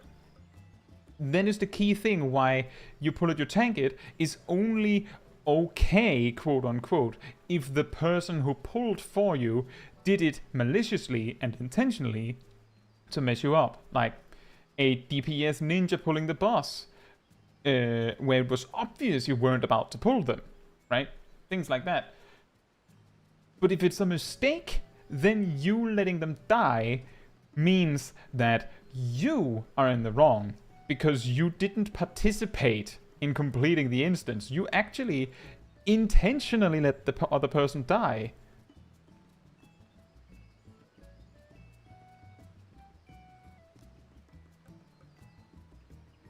So I just want to point that out. Choosing to play poorly intentionally because out of annoyance is something you can be reported for. I don't know if it's a heavy punishment or any at all, but technically it falls under this. So just keep that in mind. When you report someone, you're never told what the decision is. So we don't actually know if the punishment is severe unless we hear from someone that got reported that they were told by a GM that, oh, do not do that again or something, right? Then we would know. But other than that, we wouldn't possibly be able to know what the punishment is for doing that. And there's actually the key thing, if you're wondering how you avoid getting punished for doing something bad in Final Fantasy XIV, it's very simple. Play the game properly and don't be that guy. Like, be the better person. If the other guy is doing something that is genuinely annoying you or harassing you, whether it's verbally or something they're doing in game, like they're intentionally messing up your enjoyment of the game, you can report them. But if you also hit them back by being mean to them, then you lose the ability to report them, because then you're equally mean, like you both messed up. Do you know what I mean? Like, if the DPS pulls for you, and it's like clearly intentional and they're doing it repeatedly, you can report them for messing like up the run and being like making problems for the group in clearing the dungeon. You can report them for that. But if you pull it, you tank it and let them die, then you immediately forfeit the opportunity to report them because you also did the wrong thing. Know what I mean? And Tristan says, but Mom, he did it first. Here's what my mom usually said. So my brother would tease me. He doesn't do that anymore. He's very nice. And I would punch him. And then Mom would come in and my brother would say that Kai is punching. And I would say, but he's teasing. And Mom says, you don't tease and you don't punch. So the reason why you forfeit the opportunity to report the other guy in that scenario is that they will probably check the chat log from the scenario that happened and go, huh, but you also let the player die for doing it. So you're both equally in the wrong. So I also have to punish you. I have to punish either none of you or both of you. Or the one who is more in the wrong. And the thing is, the DPS pulling the boss is possibly an accident. You not helping them is clearly intentional. Like, the DPS can be excused. The tank choosing to not participate cannot be excused because it's obvious that they did it intentionally. Right? So you're actually in a worse spot if you go, you pull it, you tank it.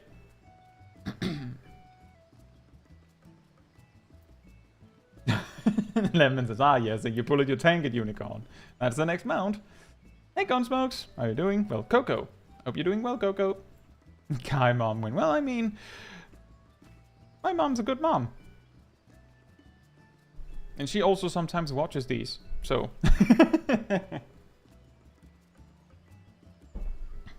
Hey One-Eyed, it's been a while, I think. I'm pretty sure it's been a while since you've been in the chat. I hope you're doing well.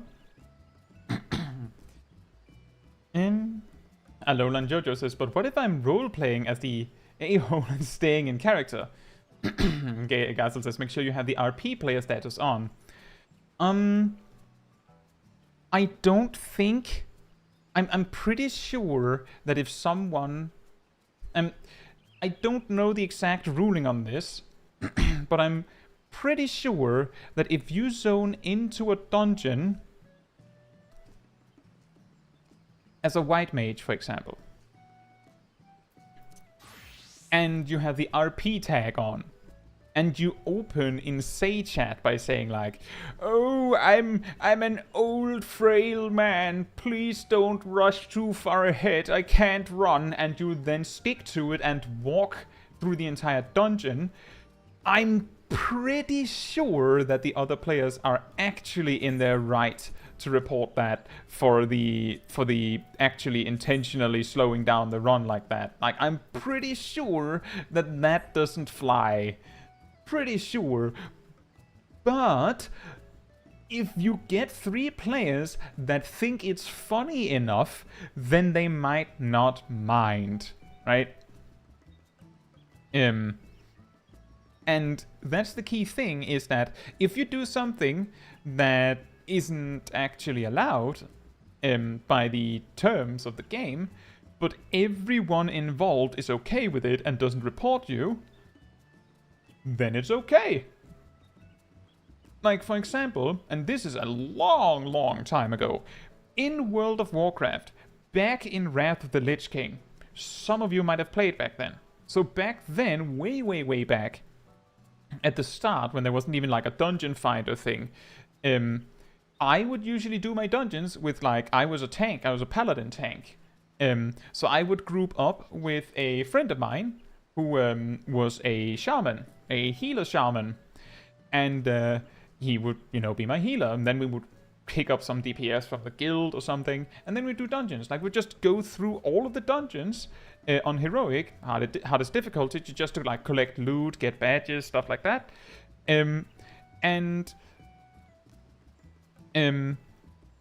He would often pull for me.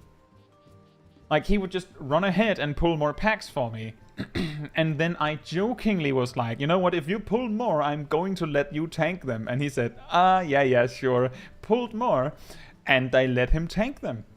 When he had survived tanking them for like a minute, because the entire group was on the, I believe, Skype call, so all the DPS also, like, hands off, didn't help the healer. He just ran in circles trying to get to survive. When he had lived that for a minute, I went and helped him. But the difference here is, like, one thing is that in World of Warcraft, there isn't technically a rule against doing that, as far as I know. But furthermore, we were all in on it. Like, no one was angry. We were all laughing. And the healer was running around going, oh no, and laughing. So that wasn't really the you pull it, you tank it thing, right? That was a joke. Let me see, Harley wrote a story. I met the I'm not here to speedrun sage that was from Louis Soir, interestingly. You'll love this. I've never met that guy, but I've heard that he exists. Rayflux hard, I'm tanking. The sage puts in party chat there, just looking for a casual run. No wall-to-walls, please. I'm okay with this. So, I don't know if you remember Brayflux hard. I do.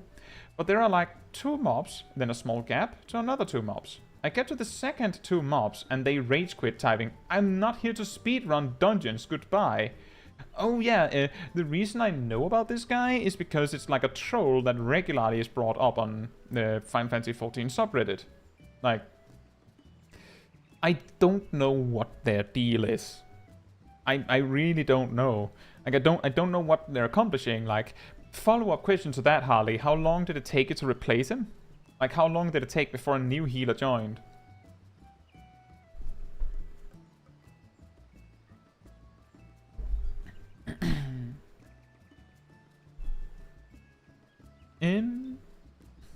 When I said I've been grinding, just hit platinum in PvP last night. Nice, very nice. Congratulations. That's not easy. That is not easy. The thing is, you might think, well, it's ranked PvP. It's easy to get up the first ranks. It's not. Basically, from bronze to like gold. Well, bronze, silver, unranked bronze and silver is like lottery, because the players that you're getting paired with are equally likely to have spent hours, days, months trying to climb the ladder, and they actually know what they're doing, but they're losing. As you are likely to get that guy that has never done PvP before. Or is just messing around. So, like, who wins in the bronze-silver ladder is, like, a coin flip. Who gets the most players that actually are trying to win? The reason why gold falls out of that is because when you're in gold, you can get put in a gold platinum match or a bronze silver gold match. I believe platinum can be paired with either gold players and platinum players, or I believe it's diamond after platinum. Is that right? I can't actually remember the ranking.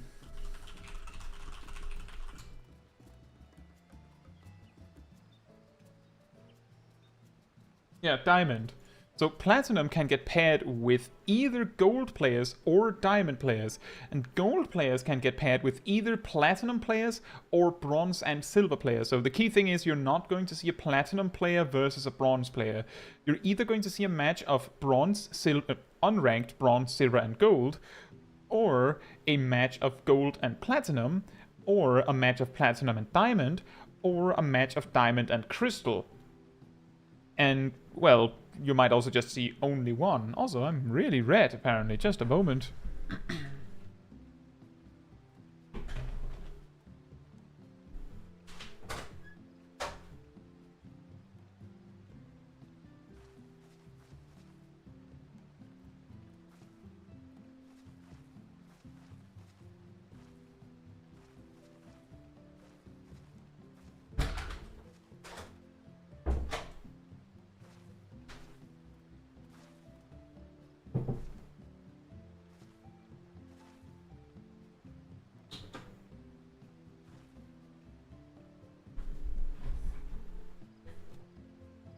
There we are. Now I'm less red. Yeah. But yeah, once you get to the higher... So the reason why it's a problem to get to some of the higher ladder is because as long as you're getting paired with bronze, silver players, it's like random chance. I think that's also the problem that Gilano has had in PvP, is that you can become the best player in the world at Crystalline Conflict, but if you always get paired with 4 players that have no idea what they're doing, you are not going to win. This is actually why it's a really, really brutal tip, because it's not very helpful. But the best way to increase your chances of winning in low ladder, so bronze, silver, gold, is by becoming a great leader.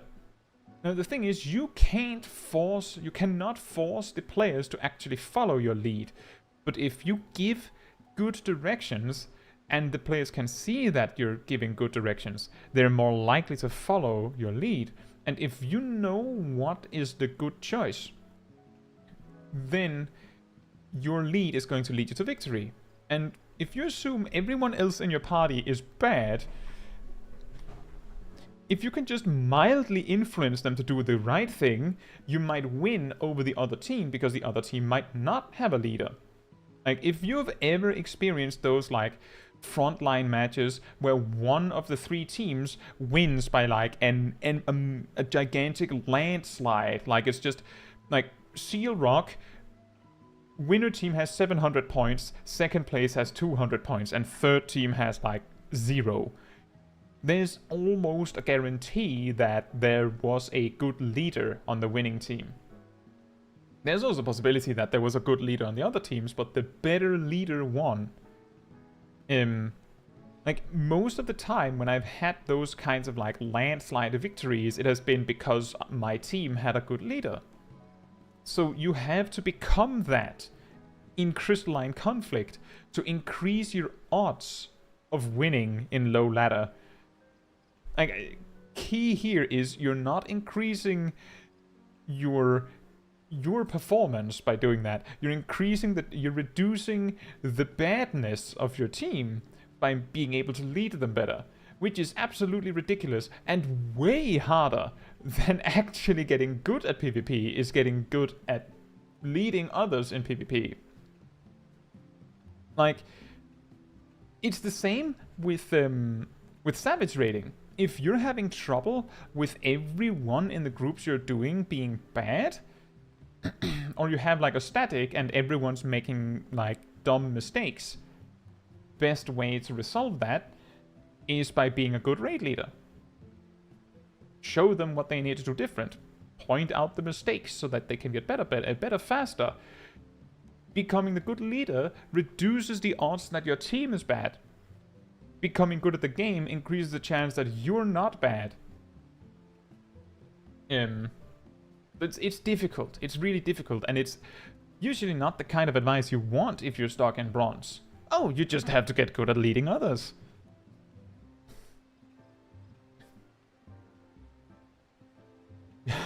And One-Eyed also said, I've actually gotten a whole party to RP walk dungeons with me.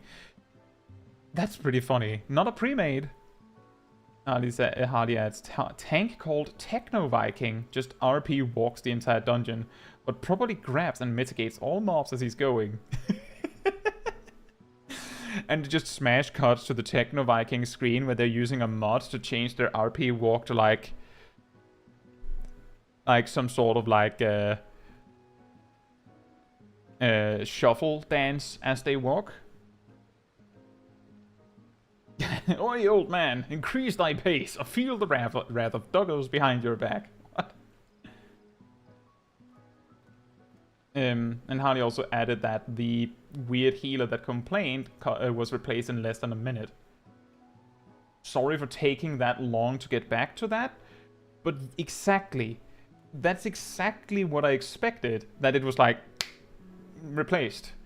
Like, I don't know what that troll wants. Like, I don't even know if he's actually a troll. Like, he might genuinely mean it, but when he quits just because you pull like two mobs that are technically a separate pack, you start to be like, I think he's intentionally being difficult. And when he's intentionally being difficult and leaving like that, I'm assuming that he thinks that it's actually inconvenient for your group that he leaves. Hey Meoels, I hope you're doing well.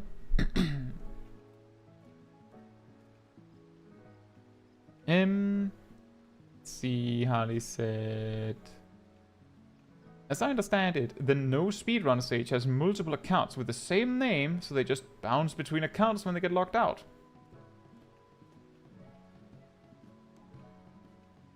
So he has one on Louis Soir and one on... Hey.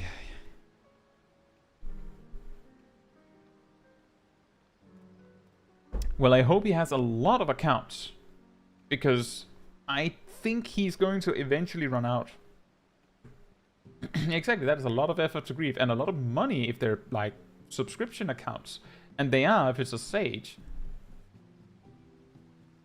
You need to show them you're the boss. Exactly. Only problem in PvP is you're limited to a few commands. That's true. That is part of what makes it really hard to become a good leader. But the thing is that that also minimizes the options that you have. In frontline, here's an interesting thing.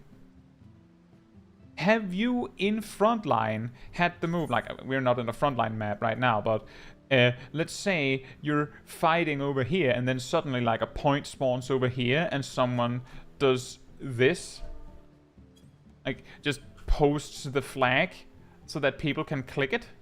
Let me see, can I actually post it and say like that? And then you just have to, like, you're the other player fighting somewhere else and you just click it and see, oh, we have to go over there, all right. How do you think console players deal with that? How do you think console players deal with that? Or controller players in general, how do you think they click that? I don't know if it's difficult. I haven't played the game with a controller, but what I have been told is that controller players will not click it. They will just blindly pray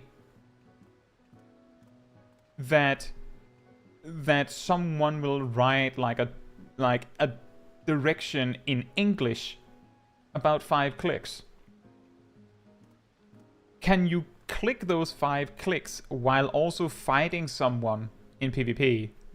Like, can you do those 5 clicks while performing a rotation?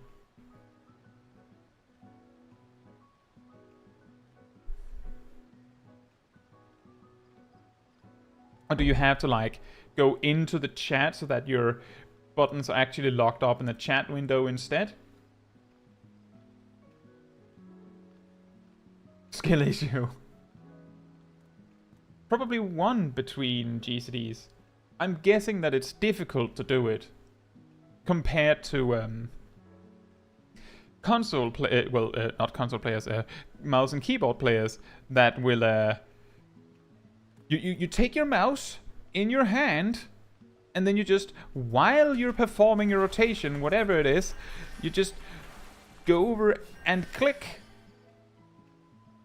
Like, it's trivial to do it. I don't know if it's easy, but based on what I've been told, a lot of controller players find it really difficult to do. What I've also observed is that I've had matches, not many, where someone does the coordinates, like repeatedly using coordinates, and people aren't, like, a lot of people aren't really reacting to it very fast, and then someone goes, can you say it in English? Or someone just starts, like, if someone, like, drops an coordinates there, someone just follows up and says, west, north, south, base, and things like that. People immediately move because they can actually see it. Like, the controller players can actually see it without having to open the map or anything.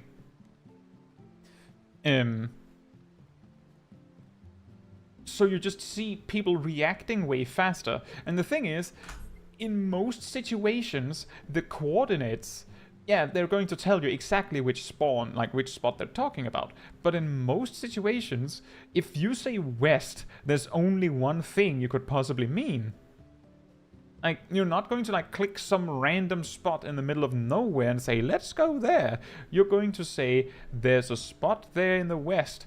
Let's go there. And if you just say west, most people, like, they get it. You want us to go to the point on west. And if there's 2 points next to each other, like in the west, for example, if you say west, people are still going to go there. So ultimately, you're going to end up in the correct spot anyway. There's probably a good chance that they're going to, like, ear towards either the higher value one, like higher value one if there's like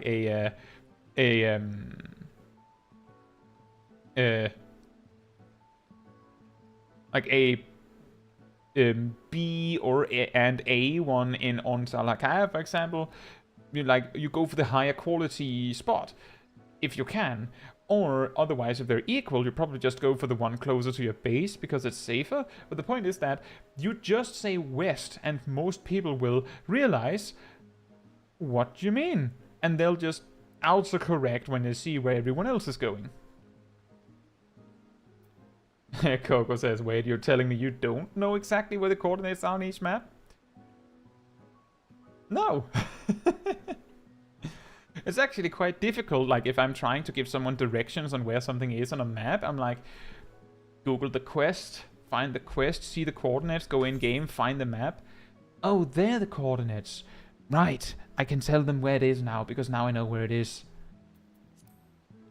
It's actually pretty funny. I think I did this for my guide on the Stone Sky Sea. Is that I went and looked up the coordinates for where the NPCs are for each step of the Stone Sky Sea quest line, or quest to unlock it, and just went to the coordinates and said, the quest starts here. Like, with no person or NPC, because Small Kai wasn't at that level range, and I don't log in on Small Kai to pick up quests off stream.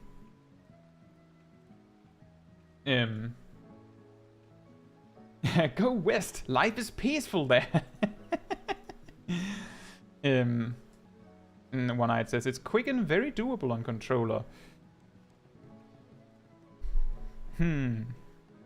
That's fair. I think the reason why people recommend just giving like directions in English is just more because some players just can't be bothered to go through all those steps, or maybe they don't know the easy way to click it.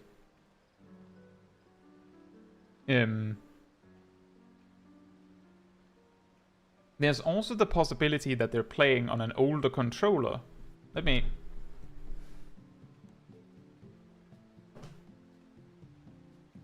I don't know if this controller would actually... It would probably work. But if I were to test playing Final Fantasy XIV on a controller, it would be this. I'm not going to plug it in right now, but it would be this. I don't know. You say 2 taps, touchpad right. I don't have a touchpad. Arrow up, arrow right, X. So there is a possibility that some players aren't capable of doing it. That's PS4 controller. Yeah, exactly. It's your controller. I'm not saying that what you're suggesting is wrong.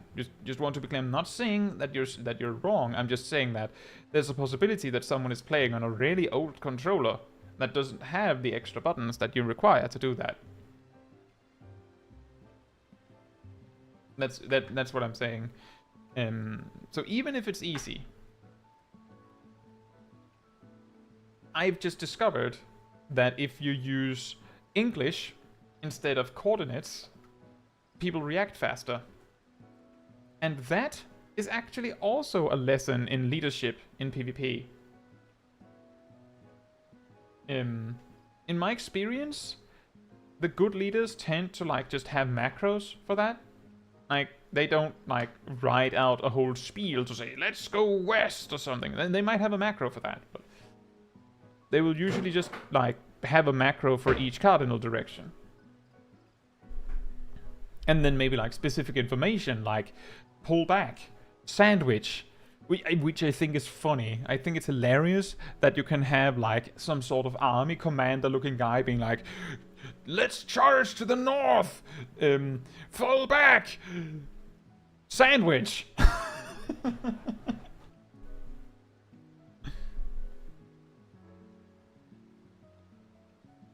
And for those that don't know what sandwich means, that's when both of the enemy teams are closing in on you at the same time. Often it's if they're closing in on you, one of them from behind. So it's a warning, because if you don't move now, you won't be able to get out later. Like, it's like an ambush. It's just really funny that you can have all these like really genuine calls to act, and then you have sandwich. Which is often the most common warning. Like, the reason that you're getting told to fall back is because of a sandwich. It is also usually the only thing that I will say in a match that is a command. Like, if I'm in a frontline match, I might, like, translate coordinates to cardinal directions if I'm feeling really fancy. But other than that, if I see a sandwich from a mile away and no one else is reacting to it, I will just write sandwich and just bolt, like just run for my life. Like, oh yeah, I'm not staying for this. Why? Well, because there's a sandwich. Lunchtime. Sandwich, also known as a spit roast. I suppose so. One-Eyed says, the other day someone macroed a way marker to follow them around the map. The way the marker kept appearing behind the player as they traveled, like every 10 yalms. Why? Why? Was that helpful?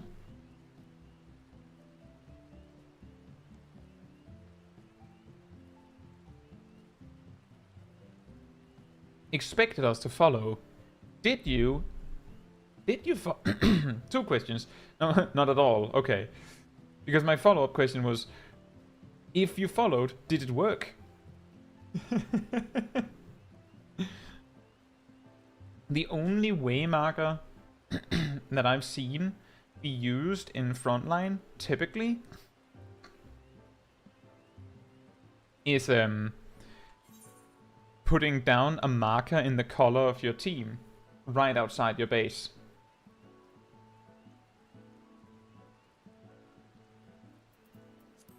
Follow the D for easy win.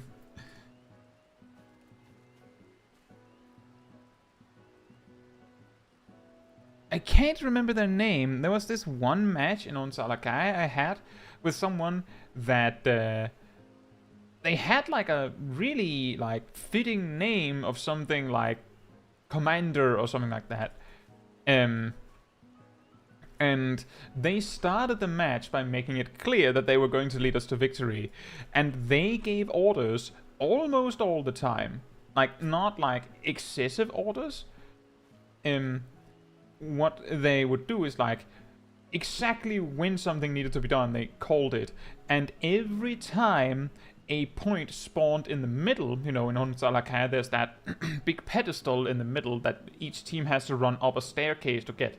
Every time the point in the middle spawned, our commander basically repeatedly said, don't go to mid, leave it, and just ordered us to go elsewhere.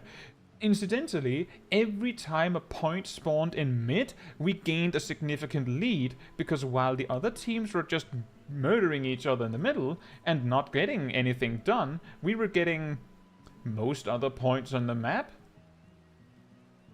And then also had opportunities to strike at whoever was in a bad spot. Like, man, we didn't want the point in the middle, we just wanted free kills, right? Free battle high and all that. And it was pretty funny because many of the tactics were like a little like surprising, because every time we needed to run, like because we were getting attacked from behind, this commander called the fallback like 10 seconds before anyone else realized that we were in trouble. Like, he knew exactly when we had to go and called it. So that we would actually get away in time. Like, something you might experience a lot when you're playing frontline is that you're engaging in a fight and you're fighting and suddenly you're alone and you die. And some of your team left, or maybe they got killed off, but they're gone now. This person would call it that you had to run like 10 to 20 seconds before you were in that situation. No one died to being left behind, pretty much. Because the calls to run were called in time. And then it's like, just to try and highlight how incredibly overpowered the job known as being a leader is in an MMO like this, or in a PvP situation like that. So maybe as some sort of motivation for those that really want to win in PvP, to maybe go, you know what, I want to be that guy. It's a lot harder to be that guy in Crystalline Conflict because of the limited communication options, but I mean, you can make a kill counter macro. So how do you make a macro give a marker?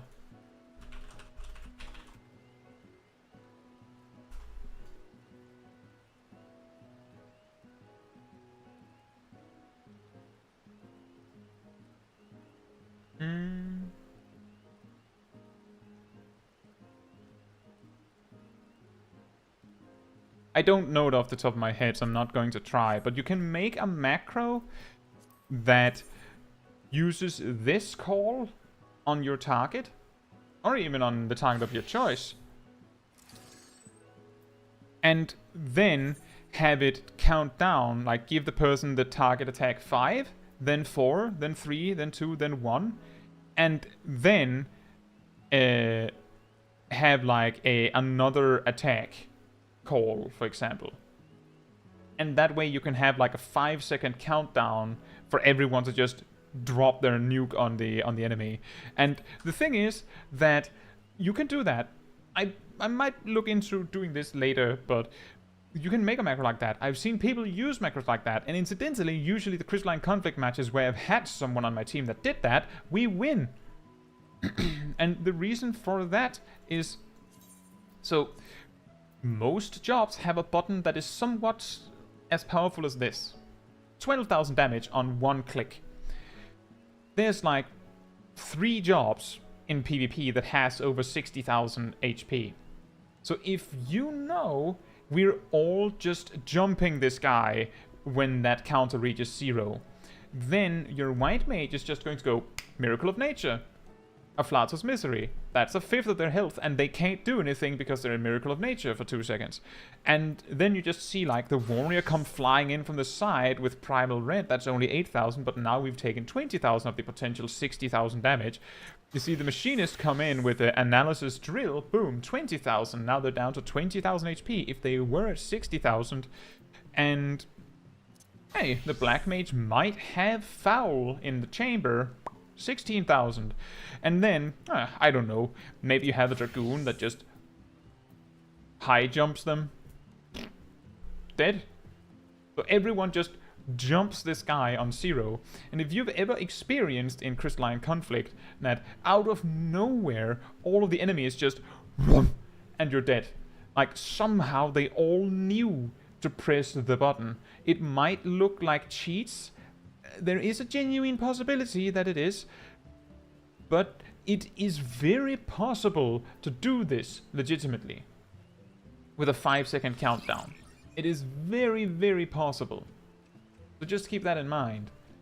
But you can't do it without the counter. Like, you can't do it without the timer. You can't do that. You can't do it that perfectly without like a timer to line everyone up and be ready.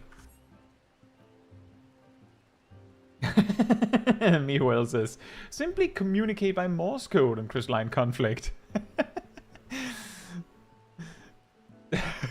That's pretty good. I think it would take you too long to say something. Ilano says, in history they call it, the sandwich, hammer and anvil tactic.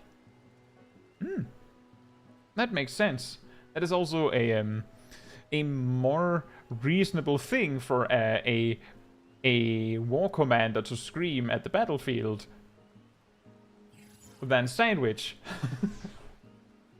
Just sandwich, and then his like assistant comes over with the sandwich and like, not that one, the other one. Oh. But yeah, I never said that it would be easy to be the leader in a PvP situation.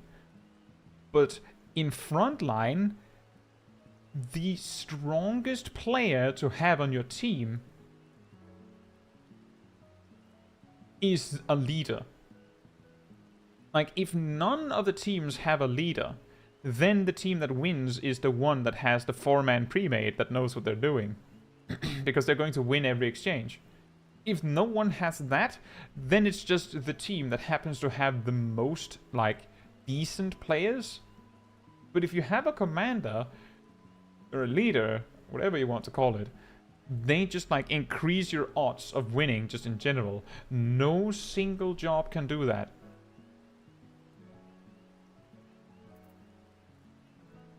Coco says, how come we always lose our pre-mates then? Because when we make a 4-man pre-made, I see someone go Black Mage, so I go, that's a great idea, I will also go Black Mage, so we can double down on a target, and then the person switches to something else, because it's not good to have too many of the same job. Or I'll switch to Scholar and be like, okay, we do 2 Scholars, then we just dump dots on the person. Genius!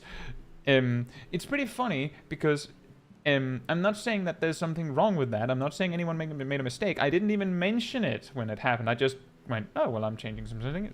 I'm doing something else then. The reason why I'm attempting in a pre-made like that to do job stacking is because there are many ways to make an overpowered pre-made. The easiest overpowered pre-made is basically, I would call it the multi-boxer. So if you know what a multi-boxer is, most often seen in MMOs is someone who has multiple instances of the game open. They can play PvP, just have all of their characters stacked on top of each other. Usually the multi-boxer just has duplicates of the same character, basically. So they're not playing different jobs. They're going to be, like, just to make a Final Fantasy XIV example, they're going to be 4 black mages stacked on top of each other in a really big trench coat. So when they turn to face you, they all simultaneously go limit break, and then they all simultaneously go foul, and then maybe they've set them up so that one of them will cast freeze, and the 3 others will cast flare. So that when they then do super flare, you will get stunned and also get dots on you. The hypothetical multi-boxer, I don't believe multi-boxing really is a thing in Final Fantasy XIV due to terms of service and stuff like that.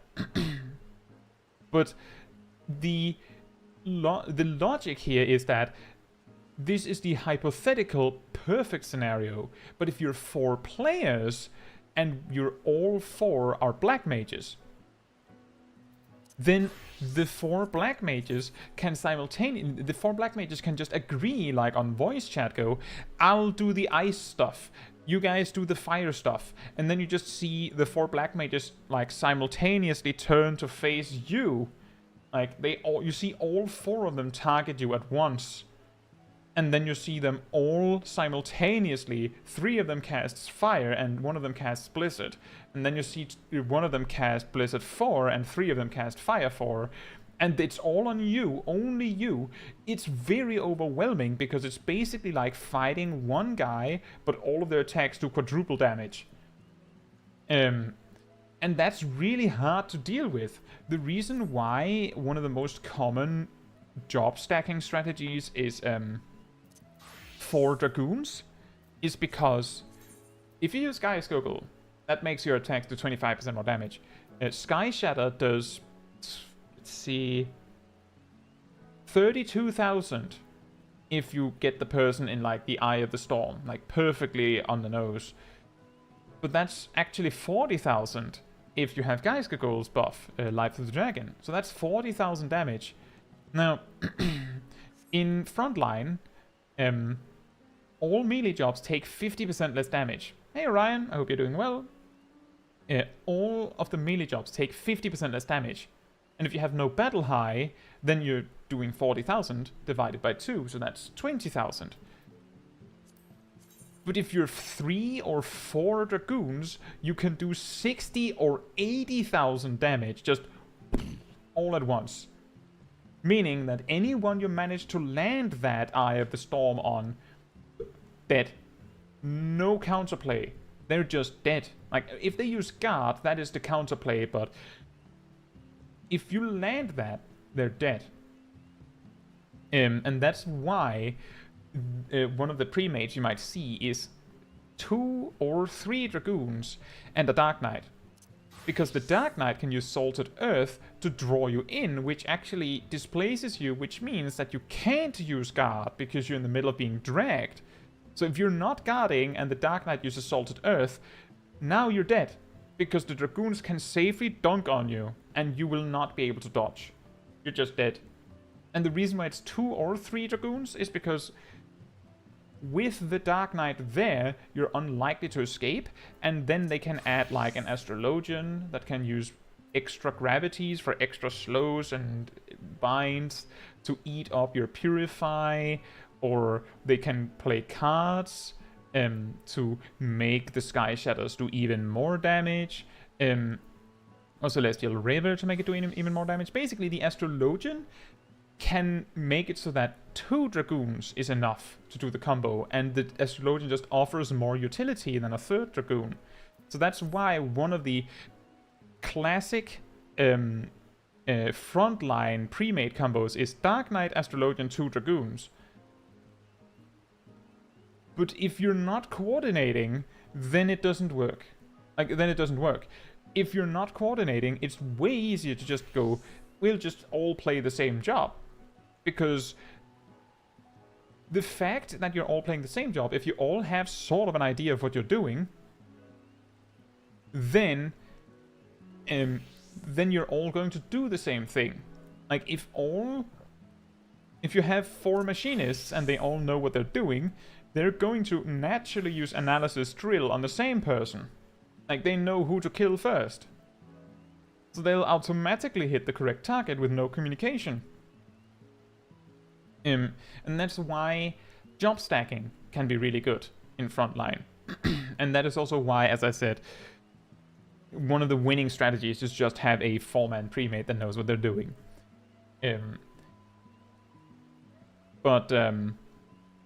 Simply put, I just want to have fun and mess around when I'm in frontline. I'm not aiming to win. That's why, so when we did the frontline yesterday, when we were just getting trounced, so we did the frontline off stream, and we were just getting trounced, and the only thing I had to say was, well, I was having fun, I was getting kills, like, yeah, we were losing, but I was just going, well, how can I make it fun for me? If I'm not going to win this, if we're not winning this match anyway, then I might as well just aim for kills. Like, I'm just going to see if I can get a full battle high before the match is over. Incidentally, going for a full battle high can make your team end up in a very favorable position. So that's actually also a winning strategy. Gilano says, "For Shantoto in a coat." That's terrifying. It is actually quite terrifying. Charge in, hit enemy with big sword. What I've done, like, there's many ways to try and turn your situation into something that is more viable, depending on your pre-made. For example, if you're 2 players going together, one of you playing Dancer is really helpful. And the reason why that is because Dancer is a good job in its own right. Like, it can fight on its own. It's perfectly fine in PvP on its own. But if you have a dance partner that you trust, they know what they're doing, you can follow them around and assist them. You make them attack faster, you make them take less, and you take less damage. You can heal both of you. Like, if you stack together, that's just an extra potion. You can increase all of their damage done. Like, you have a lot of... You can also shield people a little bit. With this. You have a lot of support options. But it's a lot more powerful if you have someone that you can go, well, I know that guy knows what they're doing, so I'm just going to follow them around and support them. You can also, like, if you're going in a 4-man pre-made, that greatly offsets Astrologian's weakness that most of their tools only work on their party. Like, the 8 players that they're, like, the 7 other players they're matched with are the only ones that get anything of your support. So, if you have a 4-man pre-made, well, you can make sure those 3 are with you. Also, Gansel pointed out that the icon that I saw earlier on their clip, I see it's this icon. Doublecast. One-Eyed says, every weekend they've been doing Rival Wings Hidden Gorge events on Cactuar. No. Yeah, that's on Revival, right? Orion says, yeah, if it's clear that the Zerg isn't going to cooperate, you usually know pretty early that you won't win.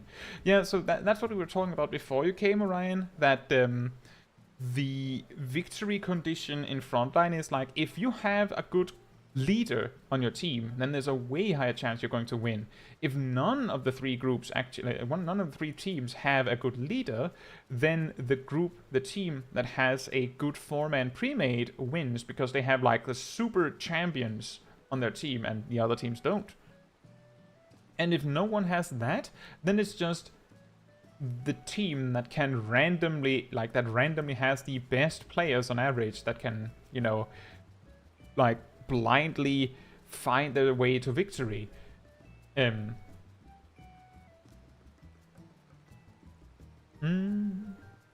as I said, so might as well have fun with it then, instead of going to places where you will just get killed. But with a cleanse affliction and give affliction immunity is also very nice. That is true. Ryan said, I don't know about leaders. I've seen people ping locations to direct Zerg and still have half the rate just... Yeah, that's the thing, is that there's a lot of things that need to go right, but I'm telling you that my biggest landslide victories has been when there has been a good leader. And there's of course 2 parts to that. You need a good leader. That means that the leader needs to, you know, give the correct advice, good advice, so that people will actually listen. And then you also need enough people that are following the command, right? Doing what they're told to do. Dazzle says, I once saw probably pre-made of 4 Astrologians being the top 4 on damage output. Double of the 5th. Yeah, I could see how that would work. Let's see. Yeah, with 4 Astrologians, you would be able to have an extremely high duration on card buffs and Celestial River. So, and then you also have things like Gravity that will just, like, you have 4 Astrologians running up to you and doing Gravity double cast. That's 16,000 per Astrologian before damage buffs. They were the stars of the show. And that's also true One-Eyed. You often get people, and this is something in both Frontline and Crystalline Conflict.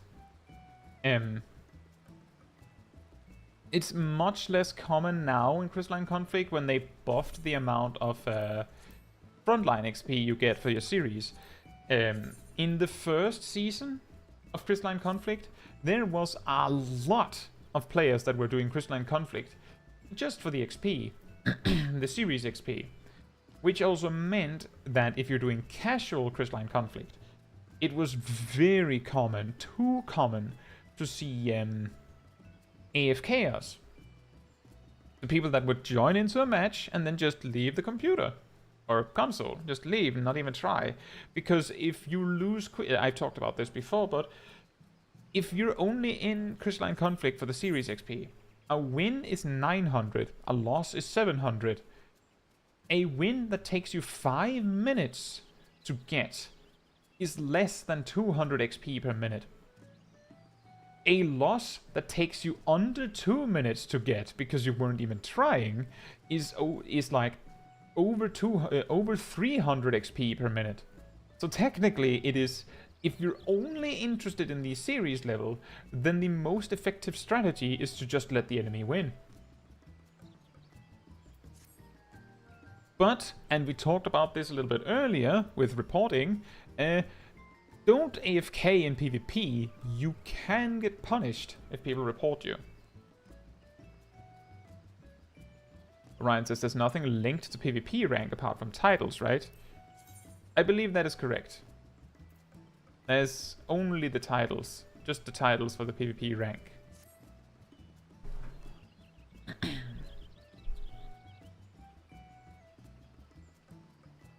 Also true, don't AFK in PvE either, but I don't really see that happen nearly as often.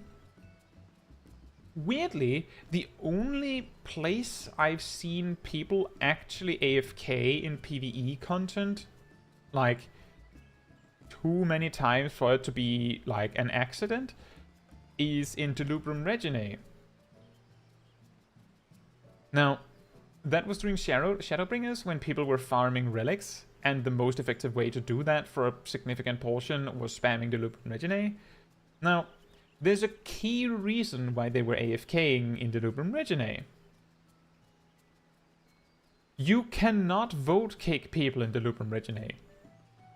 And if you were kicked, or you leave, you can't find replacements in Delubrum Reginae. So... And back then, the fights didn't scale down or anything, so the AFK of being there was actually equivalent to them not being there. Like, if they weren't going to do anything, then it didn't actually matter whether they were there and doing nothing, or not there and doing nothing. But the thing is, you couldn't kick them. So, once they had entered the group, if the dungeon cleared, if the group finished Delubrum Reginae like this, then you got free progress for doing nothing, is the logic. No, Angel, you have to keep in mind, you cannot kick people in Delubrum Reginae, as in, the option isn't there. Like, you can't right-click and vote kick them. There is no kick. You just have to deal with them. There's no way to get rid of them. The only way to get them out is if they leave willingly. That is the problem. They are guaranteed to get their loot, assuming that the rest of the group chooses to do it. I have actually experienced people realizing that there were like 3 AFKers in a group before they pulled the first boss. Like, they realized, wait a minute, these people aren't doing anything, and everyone just left, and left the 3 AFKers to figure it out. Exactly, mass report time.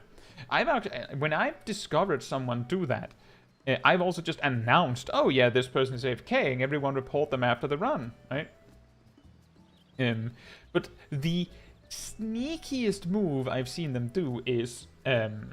So, I don't think I'm the only one that has seen this, so let me know if you recognize this.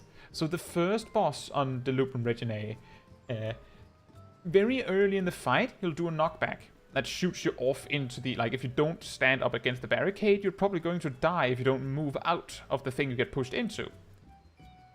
So the AFKer will run in, like, into the fight, like everyone else. They might even attack for a little bit. And then, when this mechanic shoots them off onto the edge, they just kind of stand there. Sometimes they'll even, like, really put it on thick by making it, like, cutting their internet connection so they actually get, like, the DC icon next to them. And then they'll disappear. And then just be offline.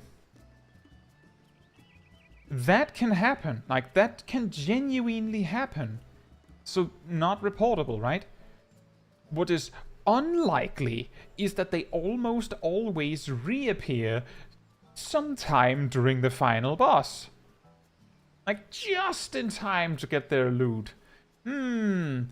Possible, unlikely. Exactly, so much effort to be lazy.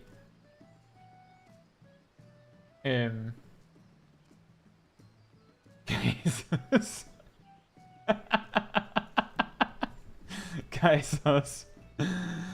I just realized that it can both be Kaisos and Caetsus.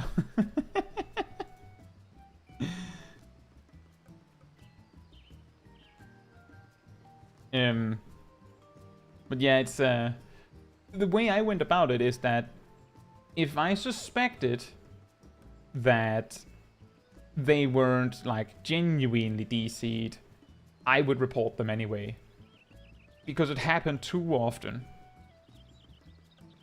And when I say too often, let me see here.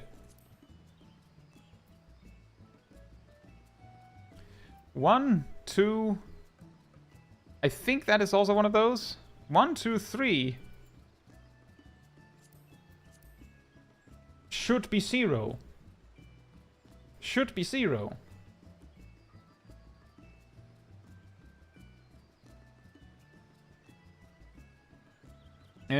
Right, Harley did add something regarding the PvP rank stuff. Winning in frontline has like an achievement list, but the PvP rank is as One-Eyed mentioned, there are ranks from each Grand Company separately. So you would have to switch Grand Companies, yes. One-Eyed says one. Now what's funny is the frontline horse mounts you can only use if you're on the correct Grand Company. Like, can't ride the Maelstrom horse if you're adders. Delano says the issue is Delubrum Reginae scales with the number of people too, so they worsen the difficulty even more. I want to be clear that back in Shadowbringers, back when Delubrum Reginae was still something that easily filled full parties, like full alliance raids, this wasn't a thing. Like, it didn't scale down. If you lost a third of your raid, then it was going to take 50% longer.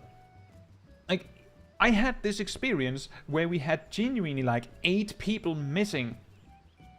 And I was doing everything I could. I used, you know, an essence to maximize my damage and maximized as much as I could. Did all the damage I could. And then this random was like, ugh, it's taking so long. They were playing a job that didn't do good damage and they weren't using an essence. Or any lost actions for that matter. They were actually not attacking very much either. Like, the guy that was complaining was the one that was part of the problem. But then also, we were missing like a third of the entire alliance, right?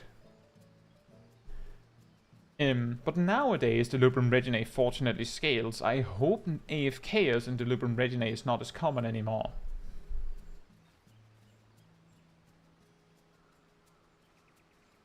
I certainly hope that it isn't as common anymore.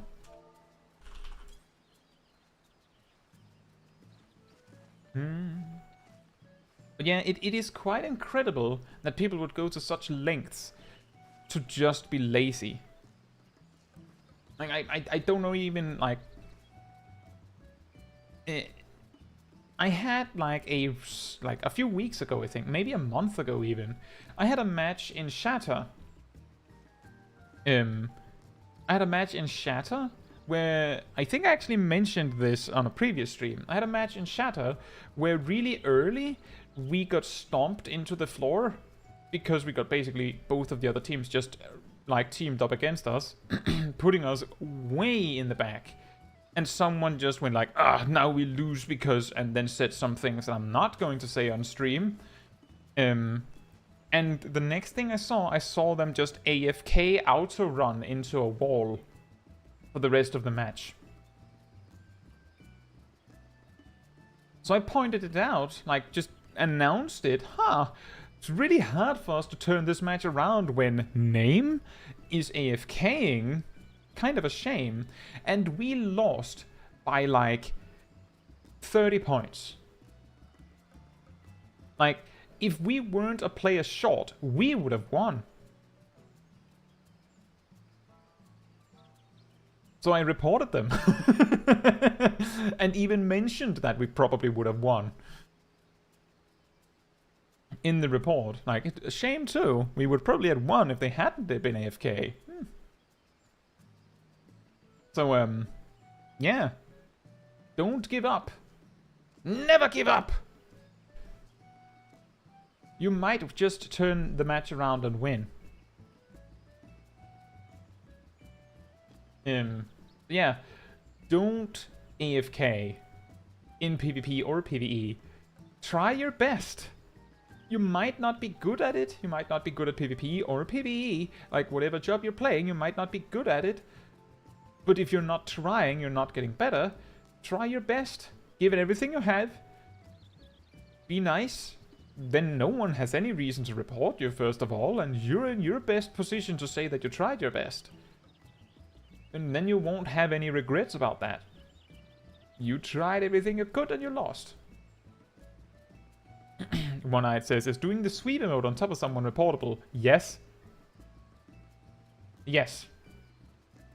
After the first few weeks of Crystalline Conflict, like after the first season started, so the mode was completely new, there was a public message where they specifically outlined that toxic behavior is not allowed in PvP in Final Fantasy XIV.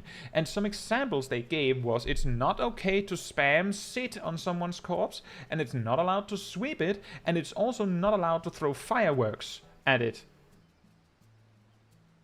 Which I think is really funny. Coco, the key thing is that a lot of things can be off the table because, let me put it like this, you can do a lot of things that are not actually allowed according to like these terms, if everyone involved are okay with it. For example, I read like a concrete example of like their list of like guidelines that you could in your free company say something extremely offensive. Like you could, like your general like tone between each other is like hyper offensive to other people, but everyone in the free company is okay with it. You invite a new person into the free company, they're not okay with it. They can report you, and you can get punished for it, even though they joined and they could just leave. That's how it works. If you say something that is clearly, possibly something that could be, like, offensive to someone else, like that, then it's off limits unless everyone's okay with it.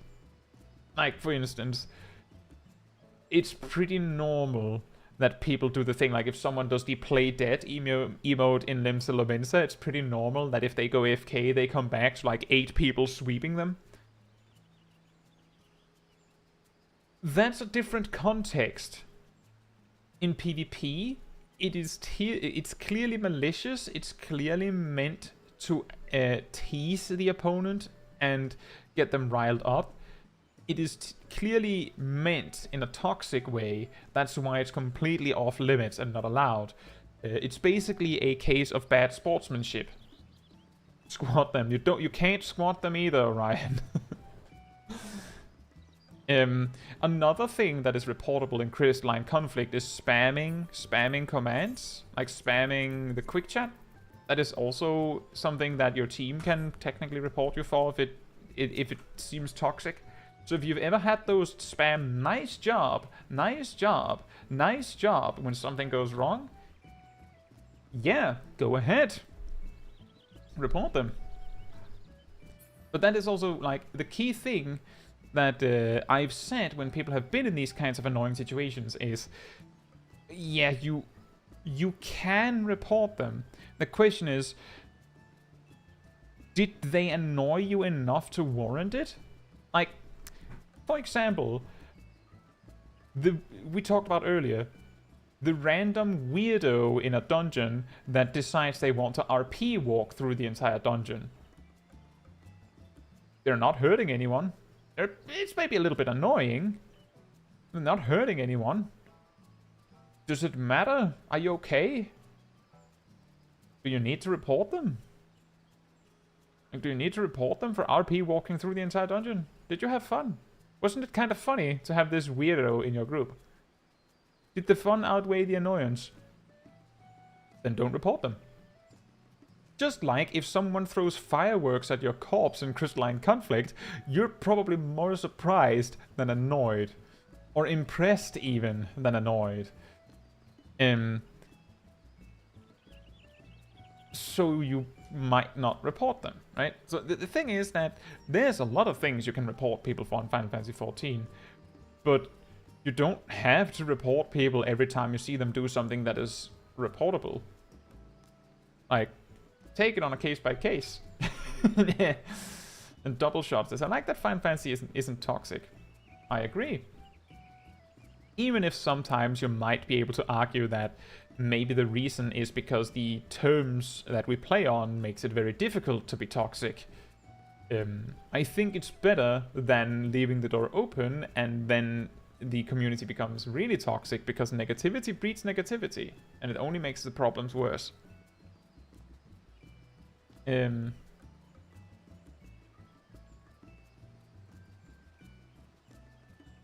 Nice job. Exactly, Taylor.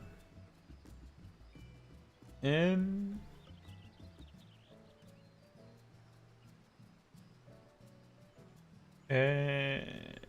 see. The passive aggressive nice job. I find that extremely annoying. So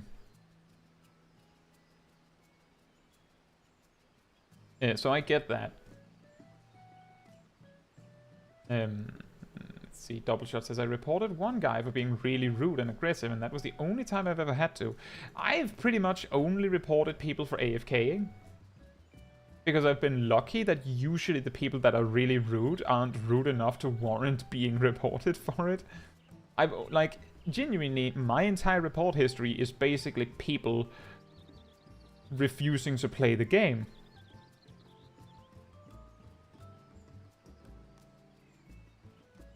Ali says, when I play Bard in Crystalline Conflict and get one of those dragoons that are like blinkered on kill me, I will /laugh at them every time I bind them in place and get a potion. Does that actually give you that much time?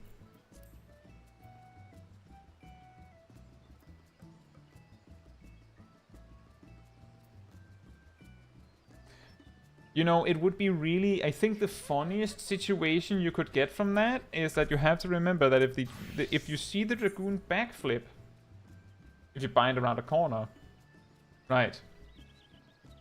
If you see the Dragoon backflip and not use Wormwind Thrust, then you might eat a Wormwind Thrust in your laughing mouth. Also, they can elusive jump out of your bind. So if they know how to turn their character to look away from you, they can just elusive jump into your face. But if they've already used it for other reasons, then it might not work.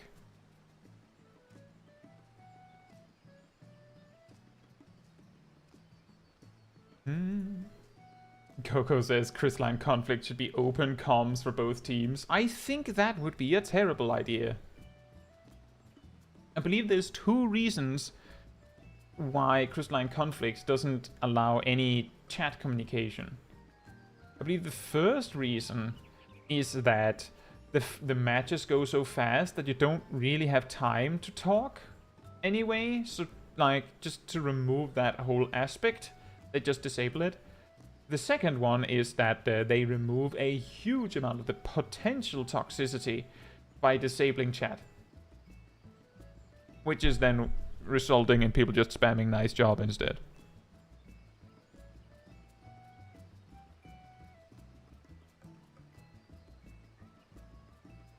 One Dragoon for one Bard. It's been a while since I've done Crystalline Conflict. The funny thing is, back when I did a lot of Crystalline Conflict back in Season 1, I basically only played Red Mage, and I don't remember ever having problems with bards. Like, bards were the kind of enemies that, well, I can just ignore the bard and just kill a higher priority target, but if there is no better target, I mean, the bard is a pretty easy one to kill, because they don't see the red mage coming back in Season 1. So I usually didn't notice them. Like, I was way more focused on monks and ninjas and machinists because they were a lot scarier to deal with. There's certain jobs that had very little to no representation in Season 1, I remember. Like, the particularly memorable one was probably Black Mage. I don't know how many of you might remember this. People were complaining that Black Mage was borderline useless in Crystalline Conflict because it was too weak and too bad, and no one played it. So this was such a loud complaint from the player base, PvP player base, that the development team genuinely believed them. Oh, Black Mage really needs some help. They gave them this apocatastasis effect. I believe it was 15% originally. This has since been removed and then reinstated. They gave Paradox 2 charges. Like, they mega buffed Black Mage. The funny thing is that, like, on the day where the patch came out, there was like an open letter from Yoshi P that was talking about it, and he basically said he was testing Black Mage, but he got around to testing this Black Mage in PvP so late in the patch cycle that, like, it was too late for him to give input on this. But he had no problems winning. Like, he was basically saying in the most polite way that the reason why no one was winning with Black Mage was because they were all bad at Black Mage. Because he was having no issues. And that is also what prompted that rather shortly after the mega overbuff, Black Mage got reeled back in. Was because, yeah, exactly, he came back and said, he came out and said, get good. Because Black Mage was fine. The problem was that no one knew how to play Black Mage. And everyone kind of had a good idea of how to play against Black Mage. Like, the problem with Black Mage in Crystalline Conflict in Season 1 was because Black Mage needed defense from their team to really, like, do stuff. But the teams in Crystalline Conflict weren't very good at teamwork. So the Black Mage wouldn't get the defense they needed. And the enemy team just sees, well, that player has 48,000 HP. He's way easier to kill than the guy with 60,000. And people were like, mentally prepared to ignore tanks. Naturally, because, well, tanks are usually really difficult to kill and they don't provide as much offensively. So just ignore them. That's not true in Final Fantasy XIV PvP.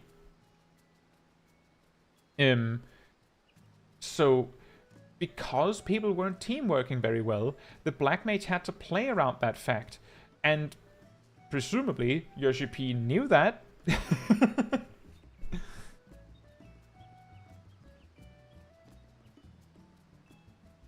Orion says, did you ever PvP in WoW?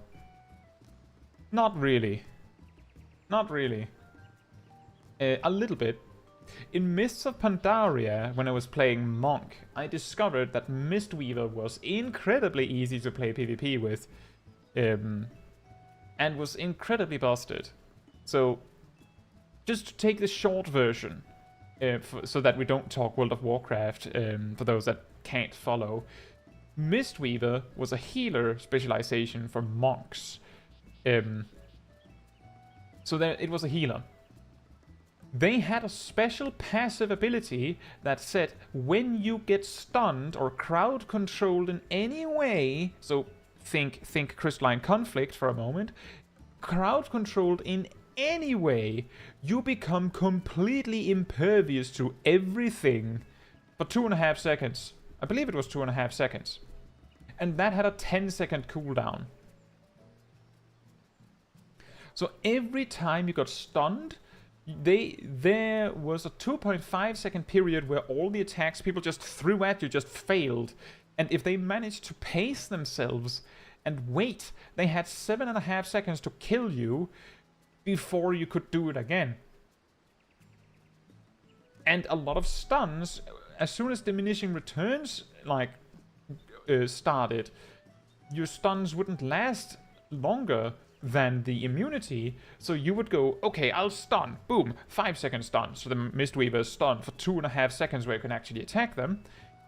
And then 5 seconds, then there's 5 seconds where you can attack them, but the Mistweaver's healing. You might crowd control more after that. But when those 10 seconds are up, boom, now the Mistweaver is invulnerable for 2.5 seconds, and for like 1.5 seconds, you might not even be able to attack them while they can move. So they could just kind of leave, like just walk away, and you can't do anything about it. And the reason why that was particularly egregious was because Mistweaver had a spell that had half a second GCD. So, you know, 2.5 seconds, 2.5 second GCD, half of a second of GCD, where they just placed down an orb on the floor, and if someone ran into it, a party member notably ran into it, they would receive healing. Now, that orb took less than half a second to form, so if you just clicked on someone while holding this spell, it would just heal them, because it was instant. And you could spam it, and it cost nearly no mana. Like 0.5%, like, it cost 50 mana, to use Final Fantasy XIV terminology, like 50 MP. So the Mistweaver could literally just run from enemies and just spam heal themselves while running.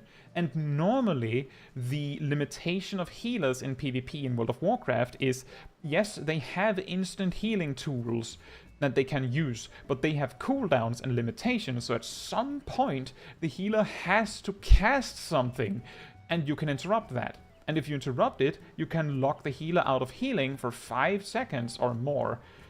You couldn't do that with a Mistweaver.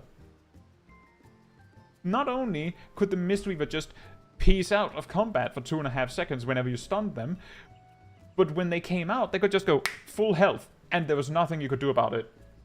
Like, I experienced being stun locked for 30 seconds by crowd control, so not being attacked, but just crowd controlled, sleeps, polymorph, whatever have you. For 30 seconds, I pop out of crowd control for 2 seconds, and I immediately heal up my duo arena partner to full health in 2 seconds before they crowd control me again from the very start. That was when I PvP'd. I also PvP'd a bit in Cataclysm as a Blood Death Knight when they were broken. I'm not good at World of Warcraft PvP. I only played it when I was overpowered. But yeah, I have tried it. It's not really for me. I prefer PvE content. The thing that pulls me in about Final Fantasy XIV PvP is actually the fact that the jobs are significantly different in PvP.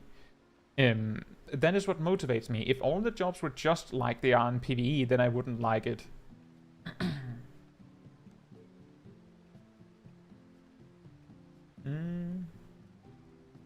Yeah, exactly as let me see. Taylor says, when the other classes were easier and felt stronger in Season 1 of Crystalline Conflict, no one gave them a chance. Exactly. The thing is that we actually saw like the win rates of all the jobs in the first season of Crystalline Conflict. Like, we actually got that from the developers, and what you could see is that jobs like Black Mage that nearly no one played had a really high win rate. Whereas all the jobs that people said, like, oh yeah, just play White Mage, it's easy Lamau, they had a bad win rate. Like, they had, like, Black Mages had above 50% and White Mage had below 50%. Every job that had this, like, it's easy Lamau, just play that, had a bad win rate, like below 50%, and every job that was rare had a good win rate, which gave the incorrect implication that actually everyone's playing the bad jobs. The reality is that if only the dedicated players that play the job because they want to play the job are playing it, then they're going to get good at the job, and that means they're going to win more. The people that are playing the easy jobs to get easy wins aren't good at the job, so they're going to lose more.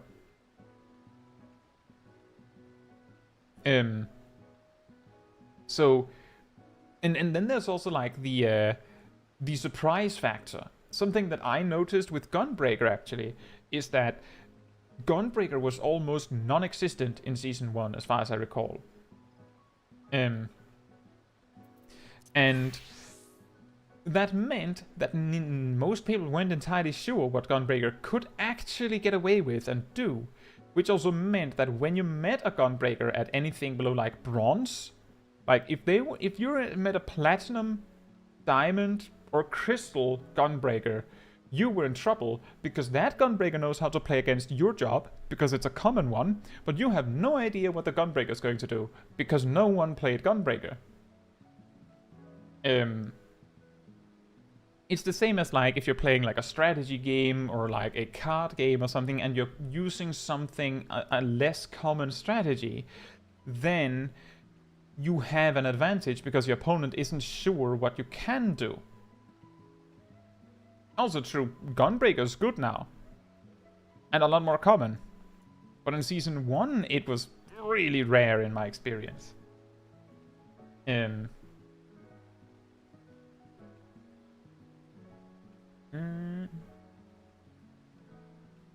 Ryan said, I had a period where I did raided battlegrounds with a group in World of Warcraft. I dabble in arenas, and my rogue is still 20 victories away from the Battlemaster achievement, unless that one has been updated by now.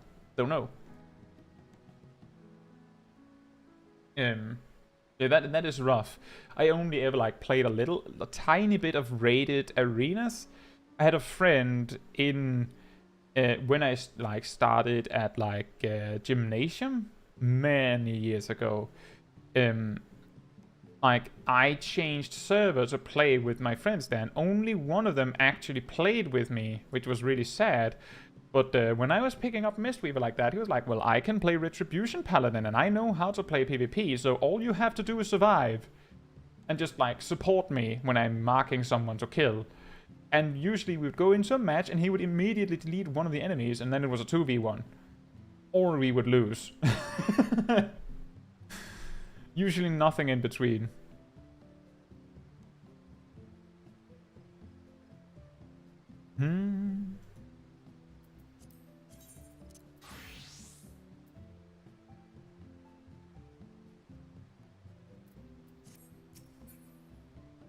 Do non-Nordic people know what Danish gymnasium is? Probably not.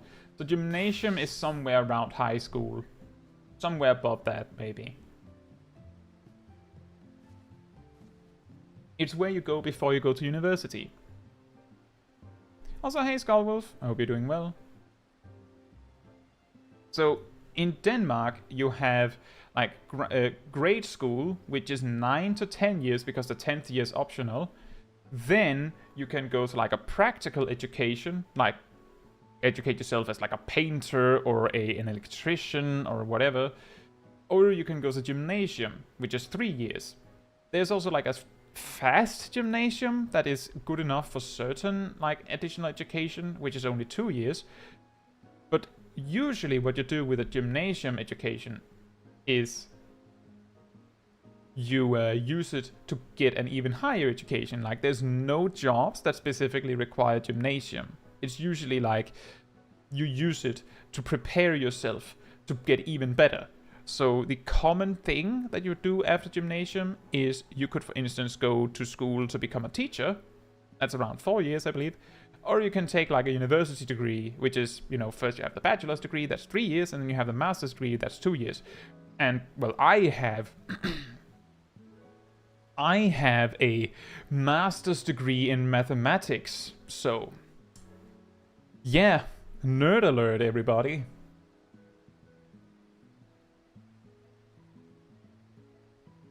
I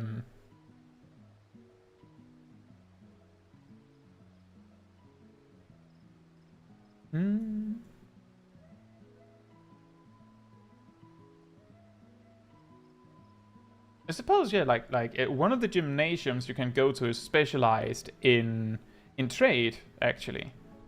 I went to one specialized in science. And thank you, Taylor. It's applied mathematics. That means that it's more practical. It's less the whole like proof thing. It's more like actually applying it to stuff.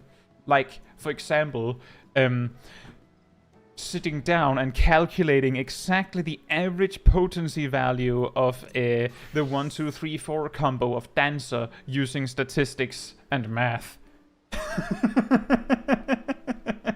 Which I did.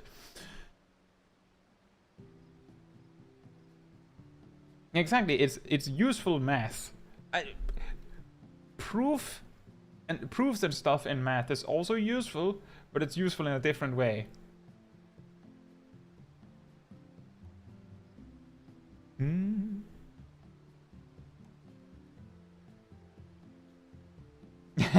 And also, I believe, yes,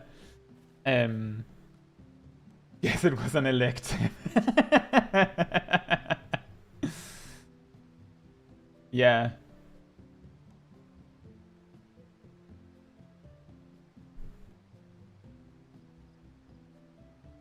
Oh, Tristan, the way that I calculated it, it was calculating every instance and every possible path. So I also have the maximum number and the minimum number and everything in between. Let me see if where I wrote it down. Let's see.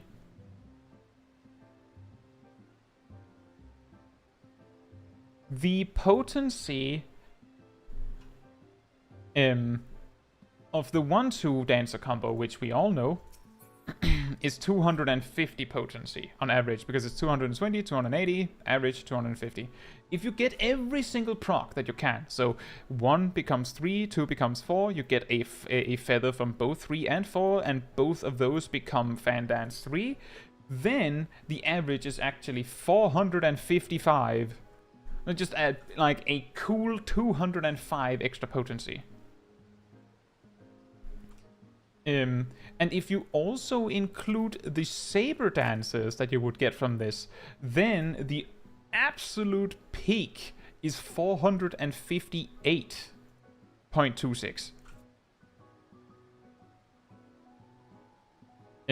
Like if you calculate the part that you can use, you get Esprit from it, and you can spend it on saber dance and everything.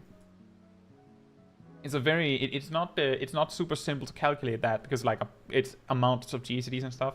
That's how I came to the estimate that standard step or standard finish is actually only around 10% stronger than your basic 1, 2, 3, 4 combo, because on average, that's what it is, around 10%.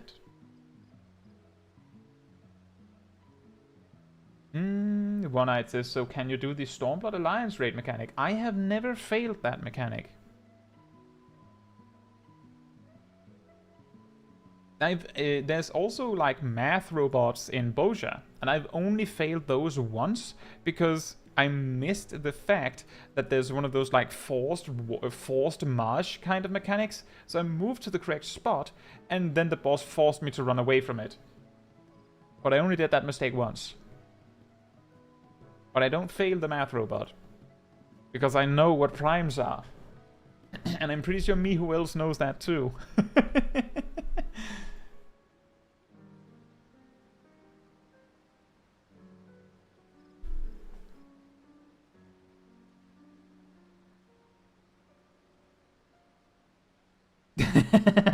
Muriel says, yeah, I also know what primals are. That must have been really weird. Me who else getting to the level 20 MSQ, and they're like, Ifrit is a primal, and me who else is like, so there's 2 or 3 of them? Only 1? Well, then he's not a primal.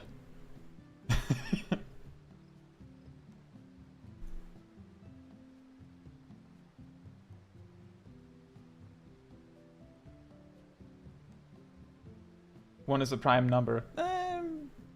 It's pretty common that people don't count 1 as a prime number, but technically, yes. Like, by definition, there's nothing that is a multiple of 1 other than 1. Or rather, there's nothing that multiplies into 1 other than 1 itself. So you could argue that it's a prime number, but I'm pretty sure that usually it's not counted.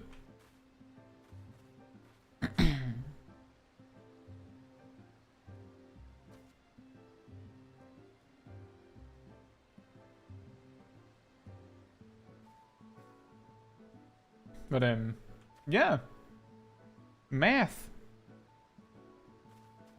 That's also the reason why you sometimes see me write out some incredibly long calculations in some of my videos. That is the source of why I have those very number-focused videos like the stats series that I'm making, where you see the long explanation with the calculations like that. Cat Martin says it's because one doesn't have two positive divisors. Well, there you go.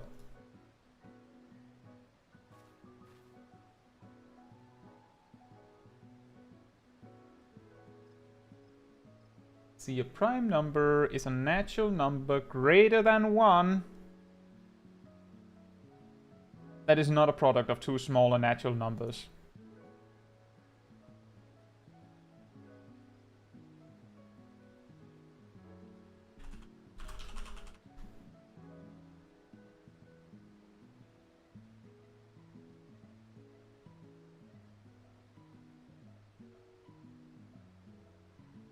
Actually, Cat, 1 has two positive divisors.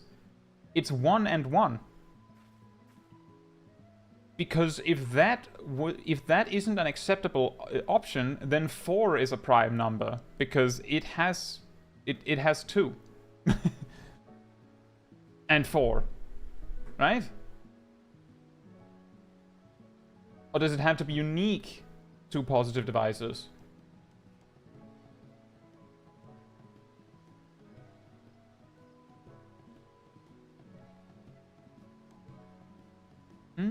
Taylor says, I enjoyed your speed explanation videos. So this all makes sense. Glad to hear that. I've sort of finished up on the turbo shorts on each job. Part of the reason why I'm sort of moving away from that is because it takes a lot of effort to make the shorts, and they don't give nearly as much value, both for me and for the viewer, in my opinion, as a full video. And that is combined with the fact that the most toxic commenters I've had on my videos in general are on my shorts. Like, it's not even close. Most of the time when there's some toxic comment on one of my videos, it's a short. I don't know why that is, but I don't want to deal with that, so I'll just make full-length videos. They're more valuable anyway. Like, people get more information out of them. I think I make those better than the shorts, and I avoid those really toxic people.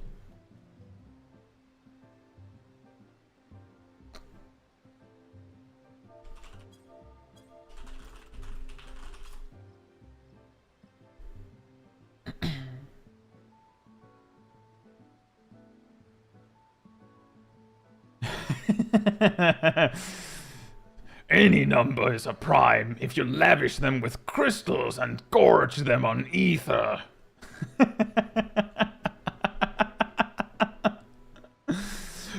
Such division!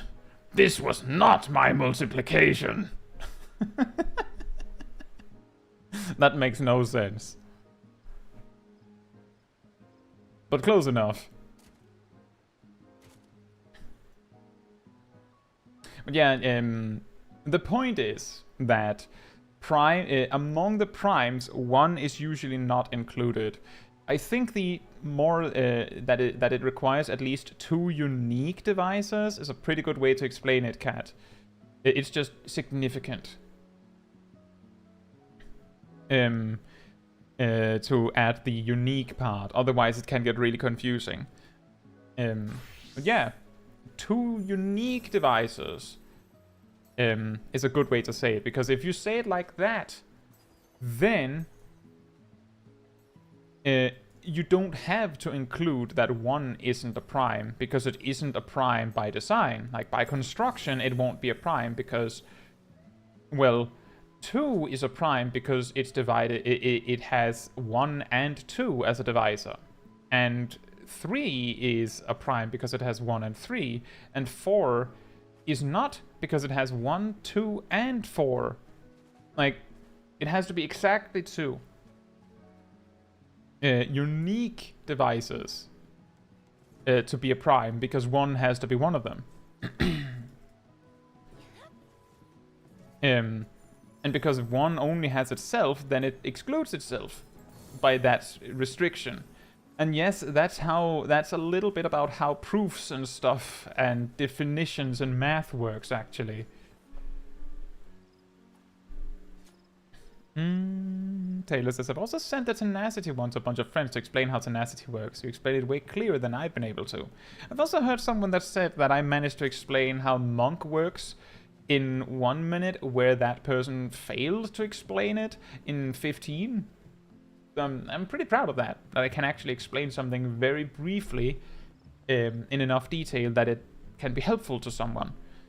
But that is also why I often direct people to my guides if they ask for help, is because I can spend 30 minutes writing to you what it means, or I can send you like an 8, 10, 20 minute video, and it will include the answer.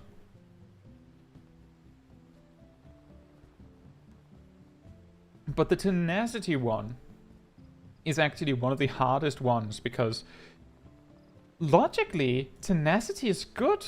Like, in every sense, like any reasonable player would look at tenacity and go, this is everything a tank would want, right? Like, tenacity is a great stat on paper, because tenacity makes you do more damage, which is good. It makes you take less damage, which is good.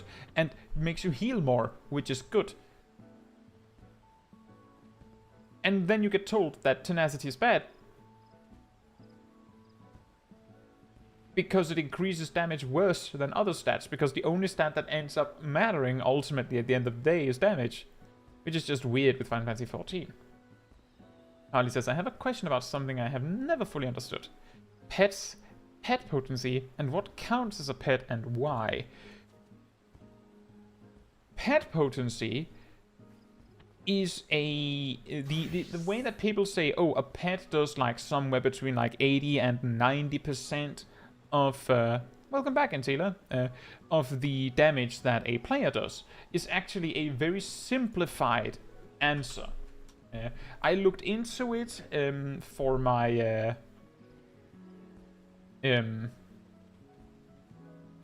10 more facts thing, and the best I can offer you is that there is on Arc Morning, which is the page that I use for my exact stat breakpoints in my stats series. They have an outdated article on pets and miscellaneous information. And I know it's outdated because it only goes up to level 80. It looks like this.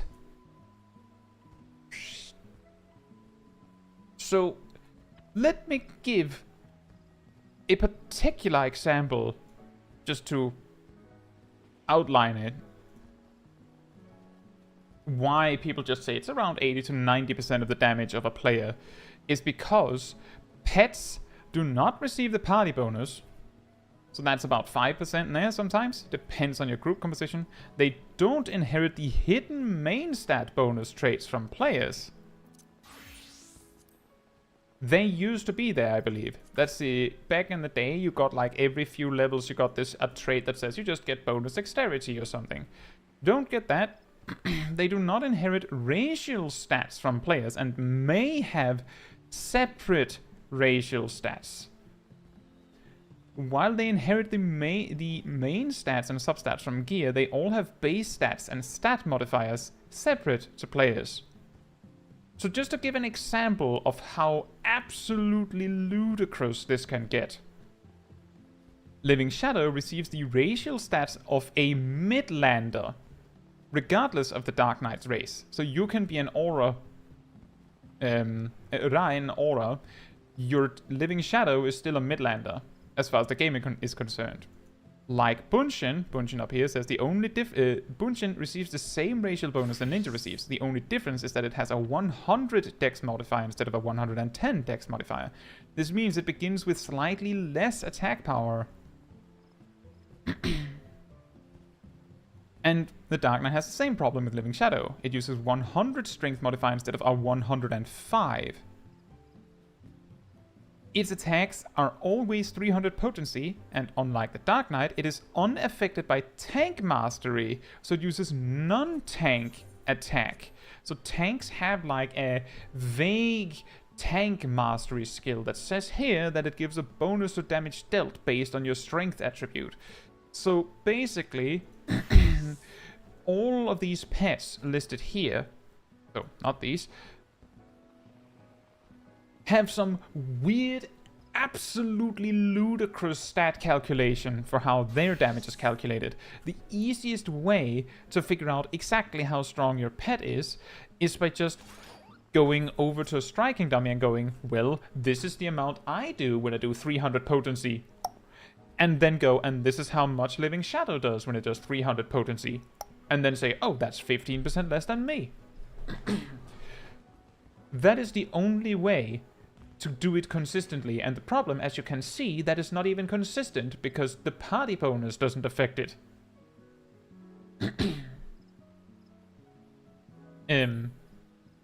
Dark morning is just how dragons say hello in the morning.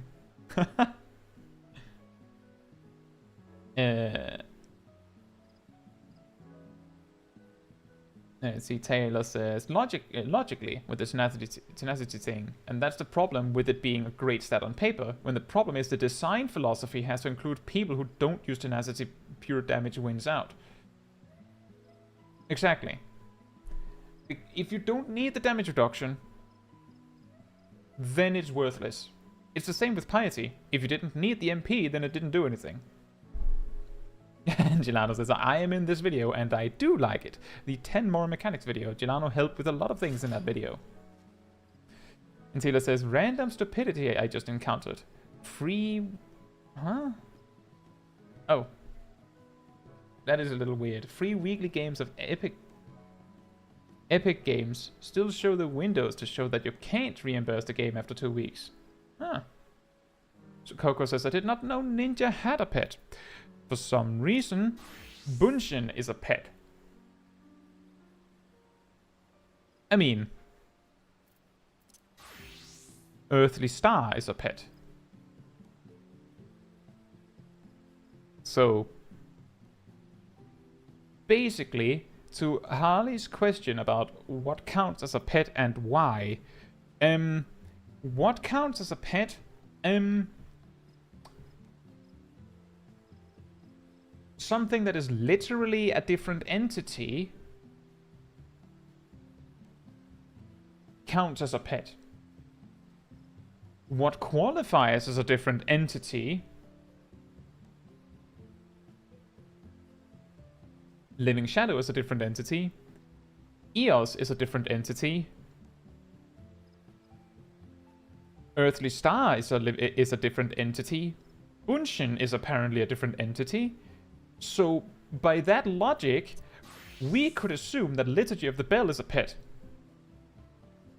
But because it does 0 damage, no one cares. But it should be a pet. The thing that makes it really confusing... The thing that makes it really confusing is that Asylum is not a pet. And Sacred Soil is not a pet. And I think the reason why is because when Sacred Soil heals you, it's just a hot. It doesn't like say Asylum next to its healing amount. It's just like a hot that it applies. But when you put down Liturgy of the Bell and then you activate it, it's actually the bell casting Liturgy of the Bell on you. Harley says, is this why you don't use Phantom Kamaitachi under Trick? Because Trick is damage you do. But under Mug, it's everyone, and the Phantom Kamaitachi is a separate party member for the 1 second it exists.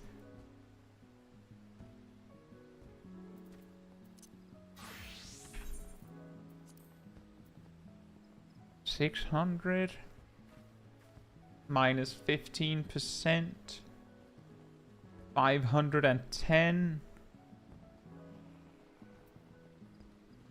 440 plus 160 is 600. The reason why I don't use Phantom Kamaitachi is because Aeolian Edge has higher priority. Because it does more damage during Bunshin. Because you have to subtract around 15% from Phantom Kamaitachi. Yep, Bunshin itself isn't 160 exactly either, but even if it was plus 100, it would still be... Bunshin Aeolian Edge is still better than Phantom Kamaitachi, when you consider the pet potencies. I think that is the reason. However...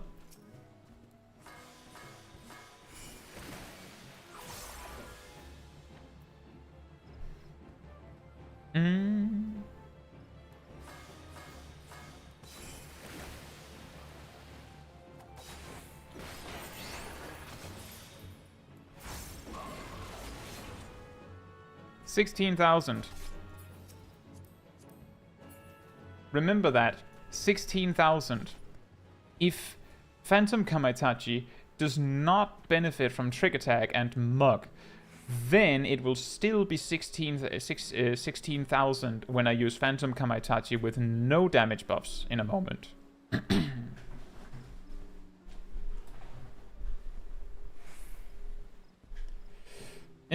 Taylor says, do pets get snapshots from own player buffs? They do not get snapshots. They just literally have the buffs.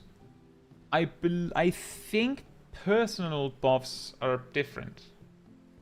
It's complicated, but basically they benefit from raid buffs live. So like if the raid buff runs out in the middle of the duration of the pet, then the pet will immediately do less damage.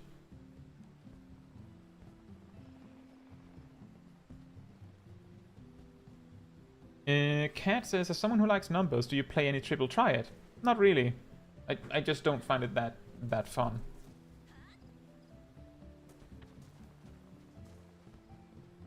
But I do like card games. Are DNC partners a pet? Do DNC buffs work on pets?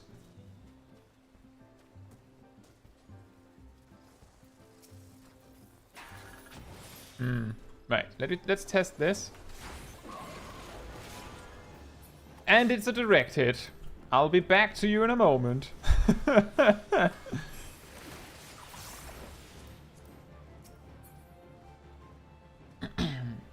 Exactly, Angel says that's why you want Living Shadow out ASAP. It's because it lasts 24 seconds. So because the raid buffs only last 15, you want to be sure that Living Shadow is out before the raid buffs start, so that it gets to benefit from the 15-second raid buffs from start to finish.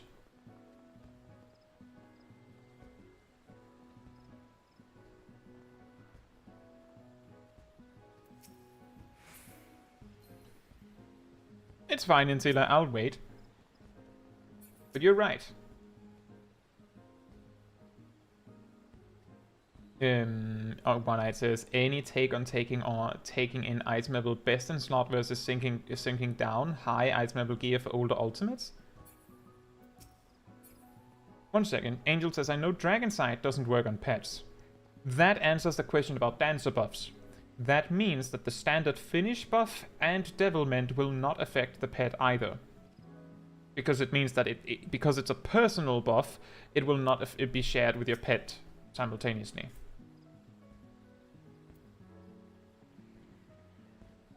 $14,400.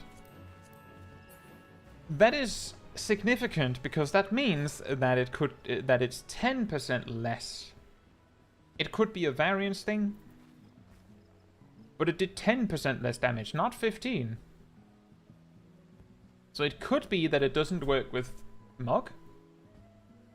So the next demonstration is to use Mug and then Phantom Kamaitachi to see if that works.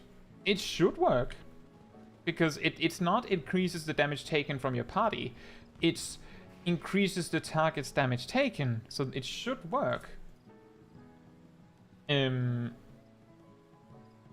Right, so One-Eyed, the way that it works with old ultimates is when you get synced down, materia in your equipment stops working. However, you may recognize this available materia enhancement window. The way that syncing down works is that the upper limit of how much stats you can have on a piece of equipment is directly correlated with the item level of the gear. So when the item is synced down to, say, item level 130, then this number is decreased proportionately, which means that even though the item still has 133 crit on it, maybe only 30 is let through, so you only get 30. But this item, just as an example, has 97 crit and 139 skill speed, so if I were to wear this and go into a synced dungeon, then I will still get as much skill speed and crit as it could possibly have, which is usually more than the materia that can fit on the item. Or rather, that could fit on an item of proportional item level. So if I found a 130 item level item that could have materia, that would spend all of its materia slots to reach less than the cap. This isn't always true. With helmets, for example, usually if you're using grade 10 materia on your helmet,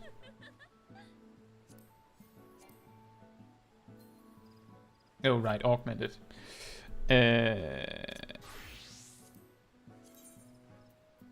If you're trying to meld onto a helmet, usually there's not space for 2 of these secondary stat on it.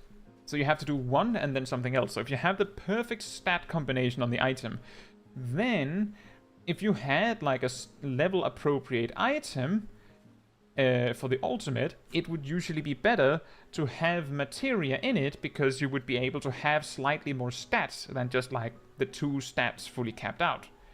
But on a chest piece, you would need to overmeld it to just reach that point. So if the highest item level gear, which usually is the case, cannot be overmelded, then just having a high item level gear piece is often better. If you can have a gear piece that has so many stats that when it gets scaled down, it actually gets, like, caps out on all the stats on the gear piece. So it is a little complicated, but that's why when you see those stat gear combinations for ultimates, it's kind of weird. Coco, the way you get up there is from the railing up there. Hey Twan, I hope you're doing well. Right, let's continue this, whoops. Little too impatient. This demonstration. So, now I have to wait. No, actually I don't. The trick attack. Phantom Kamaitachi. 15,600.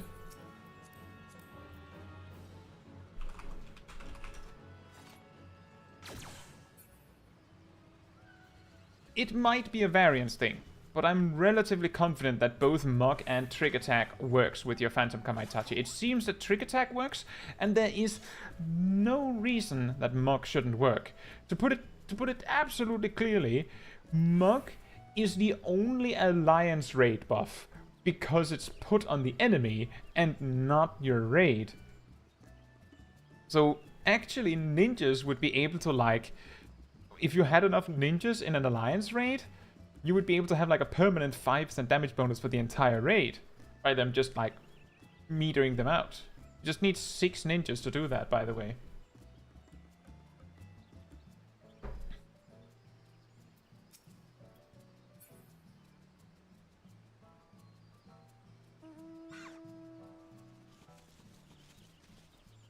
and just get sick ninjas. Hey Cal.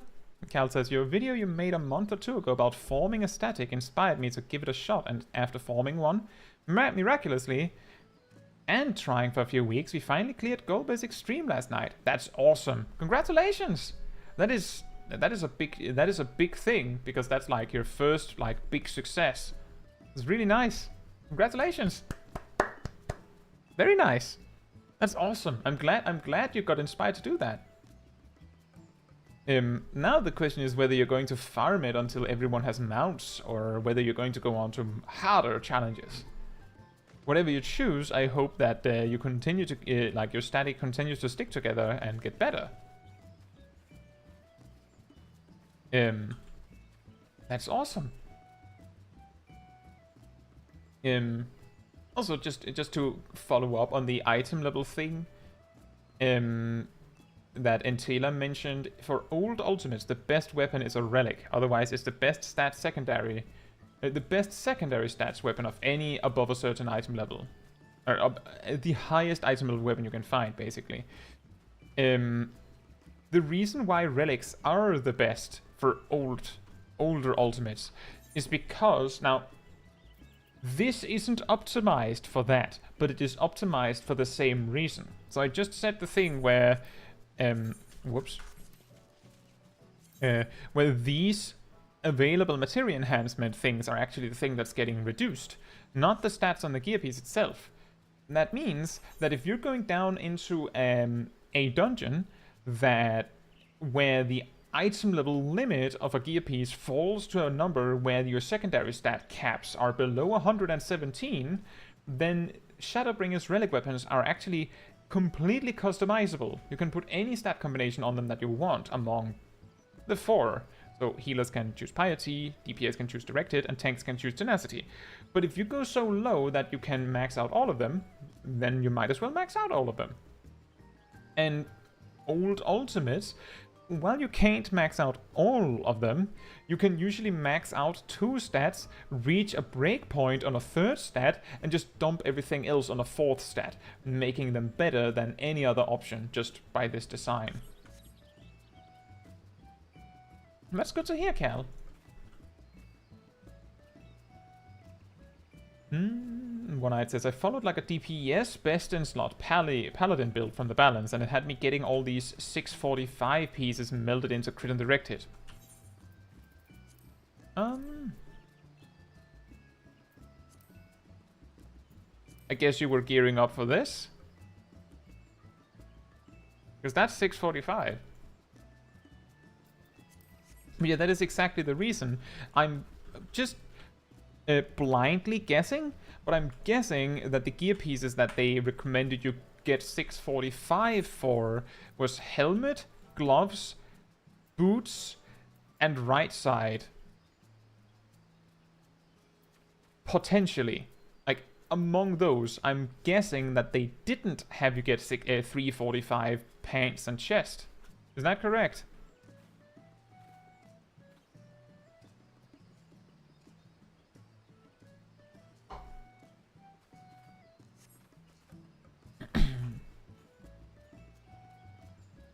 Sorry, 345. But yeah, still, not chest and not pants.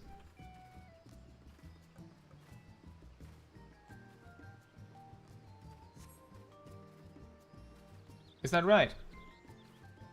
That they didn't tell you to get a chest piece or a pants.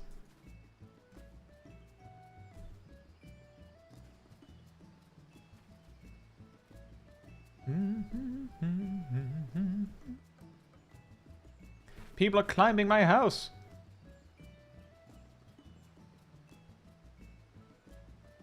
The reason why I'm saying probably not chest and pants is because the 345 equipment would not be crafted. And if it's not crafted, you can't overmeld it. And on chest and pants, you would need more than 2 materia to max out both of the stats on the gear piece. And that means you would need to overmeld it for it to be objectively better. There are of course situations where the gear piece just isn't worth it because there is no 345 gear piece that has a good stat combination. And if that's the case, then there's no point using it. Like, you're getting a very small stat difference. So if the 345 gear pieces are like determination, tenacity, or something like that, then it's probably better to just grab a high item level item that has crit on it, for example.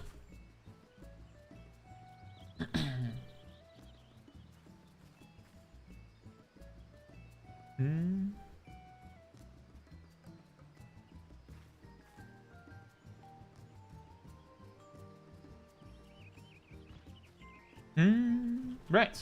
You have a chance to check on that. I think it's mixed 340 and 345.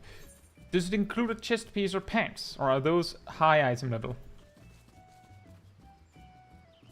I might be able to check myself.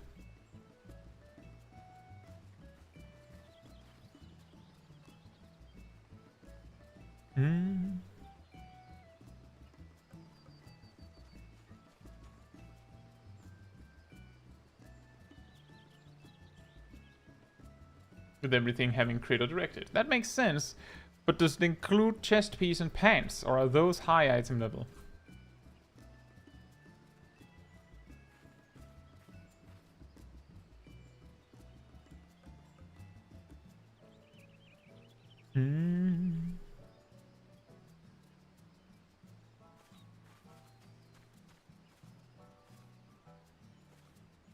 It might have been a long time ago.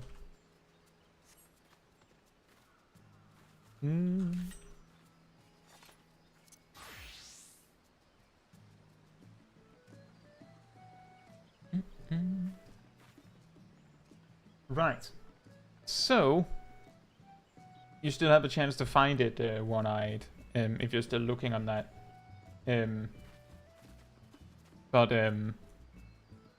Chest is... Oh, okay. Strange. That is surprising. Fair enough. I was wrong then. That is surprising. Right. So, I hope you all very much enjoyed this stream. I guess the Chivalrous +2 chest might have overmelding options. But if you want to see more of the wonderful people you saw in the stream chat and me, there is a Discord community server that you can join where we talk about some of these things every now and then, just random stuff and other stuff. And there's also a room dedicated to a weekly schedule where you can see when the next stream is happening or when the next video is coming out or whatever it is, 1 week at a time. There's also a room where I announce whenever there's a stream coming up or a new video coming out, and it's usually there it appears first. Like, you can use the bell on YouTube and you can follow on Twitter, X, if you like, but the first place you're probably going to see it when I post about something new, it's going to be on the Discord server. And you can also sign up to get tagged when I post something. That is optional. Additionally, if you did like the stream, I would very much appreciate if you left a like on the stream itself, because that actually helps me very much and makes it easier for other people to get recommended the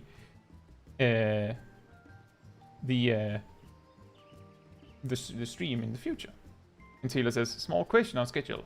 Why is why is one underlined? Do you mean in the schedule for this stream? Like why it is underlined for this stream?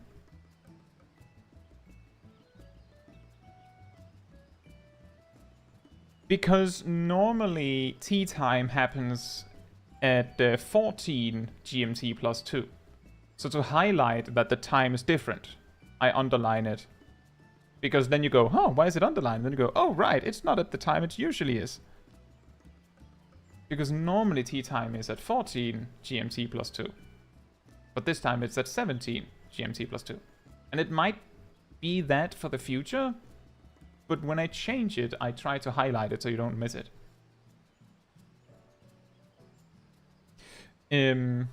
Right, so tomorrow Tomorrow we will have a premiere on the video about why piety is a terrible stat in Final Fantasy XIV. And then Saturday we will have Small Kai. So more side questing with Black Mage, leveling. Tomorrow, exactly. So I hope you look forward to that. Both of those things actually happen at the same time this stream started. So I hope to see some of you. Yeah, I think that's everything I have. I'd actually not planned to go this stream this long, but we had a lot to talk about. So I'm glad you all enjoyed hanging out with me and talking about Final Fantasy XIV stuff. Technical or not. Yeah. So with that said, good night, good morning, afternoon, or evening, depending on where you are in the world. And I hope to see you all very soon. Bye-bye.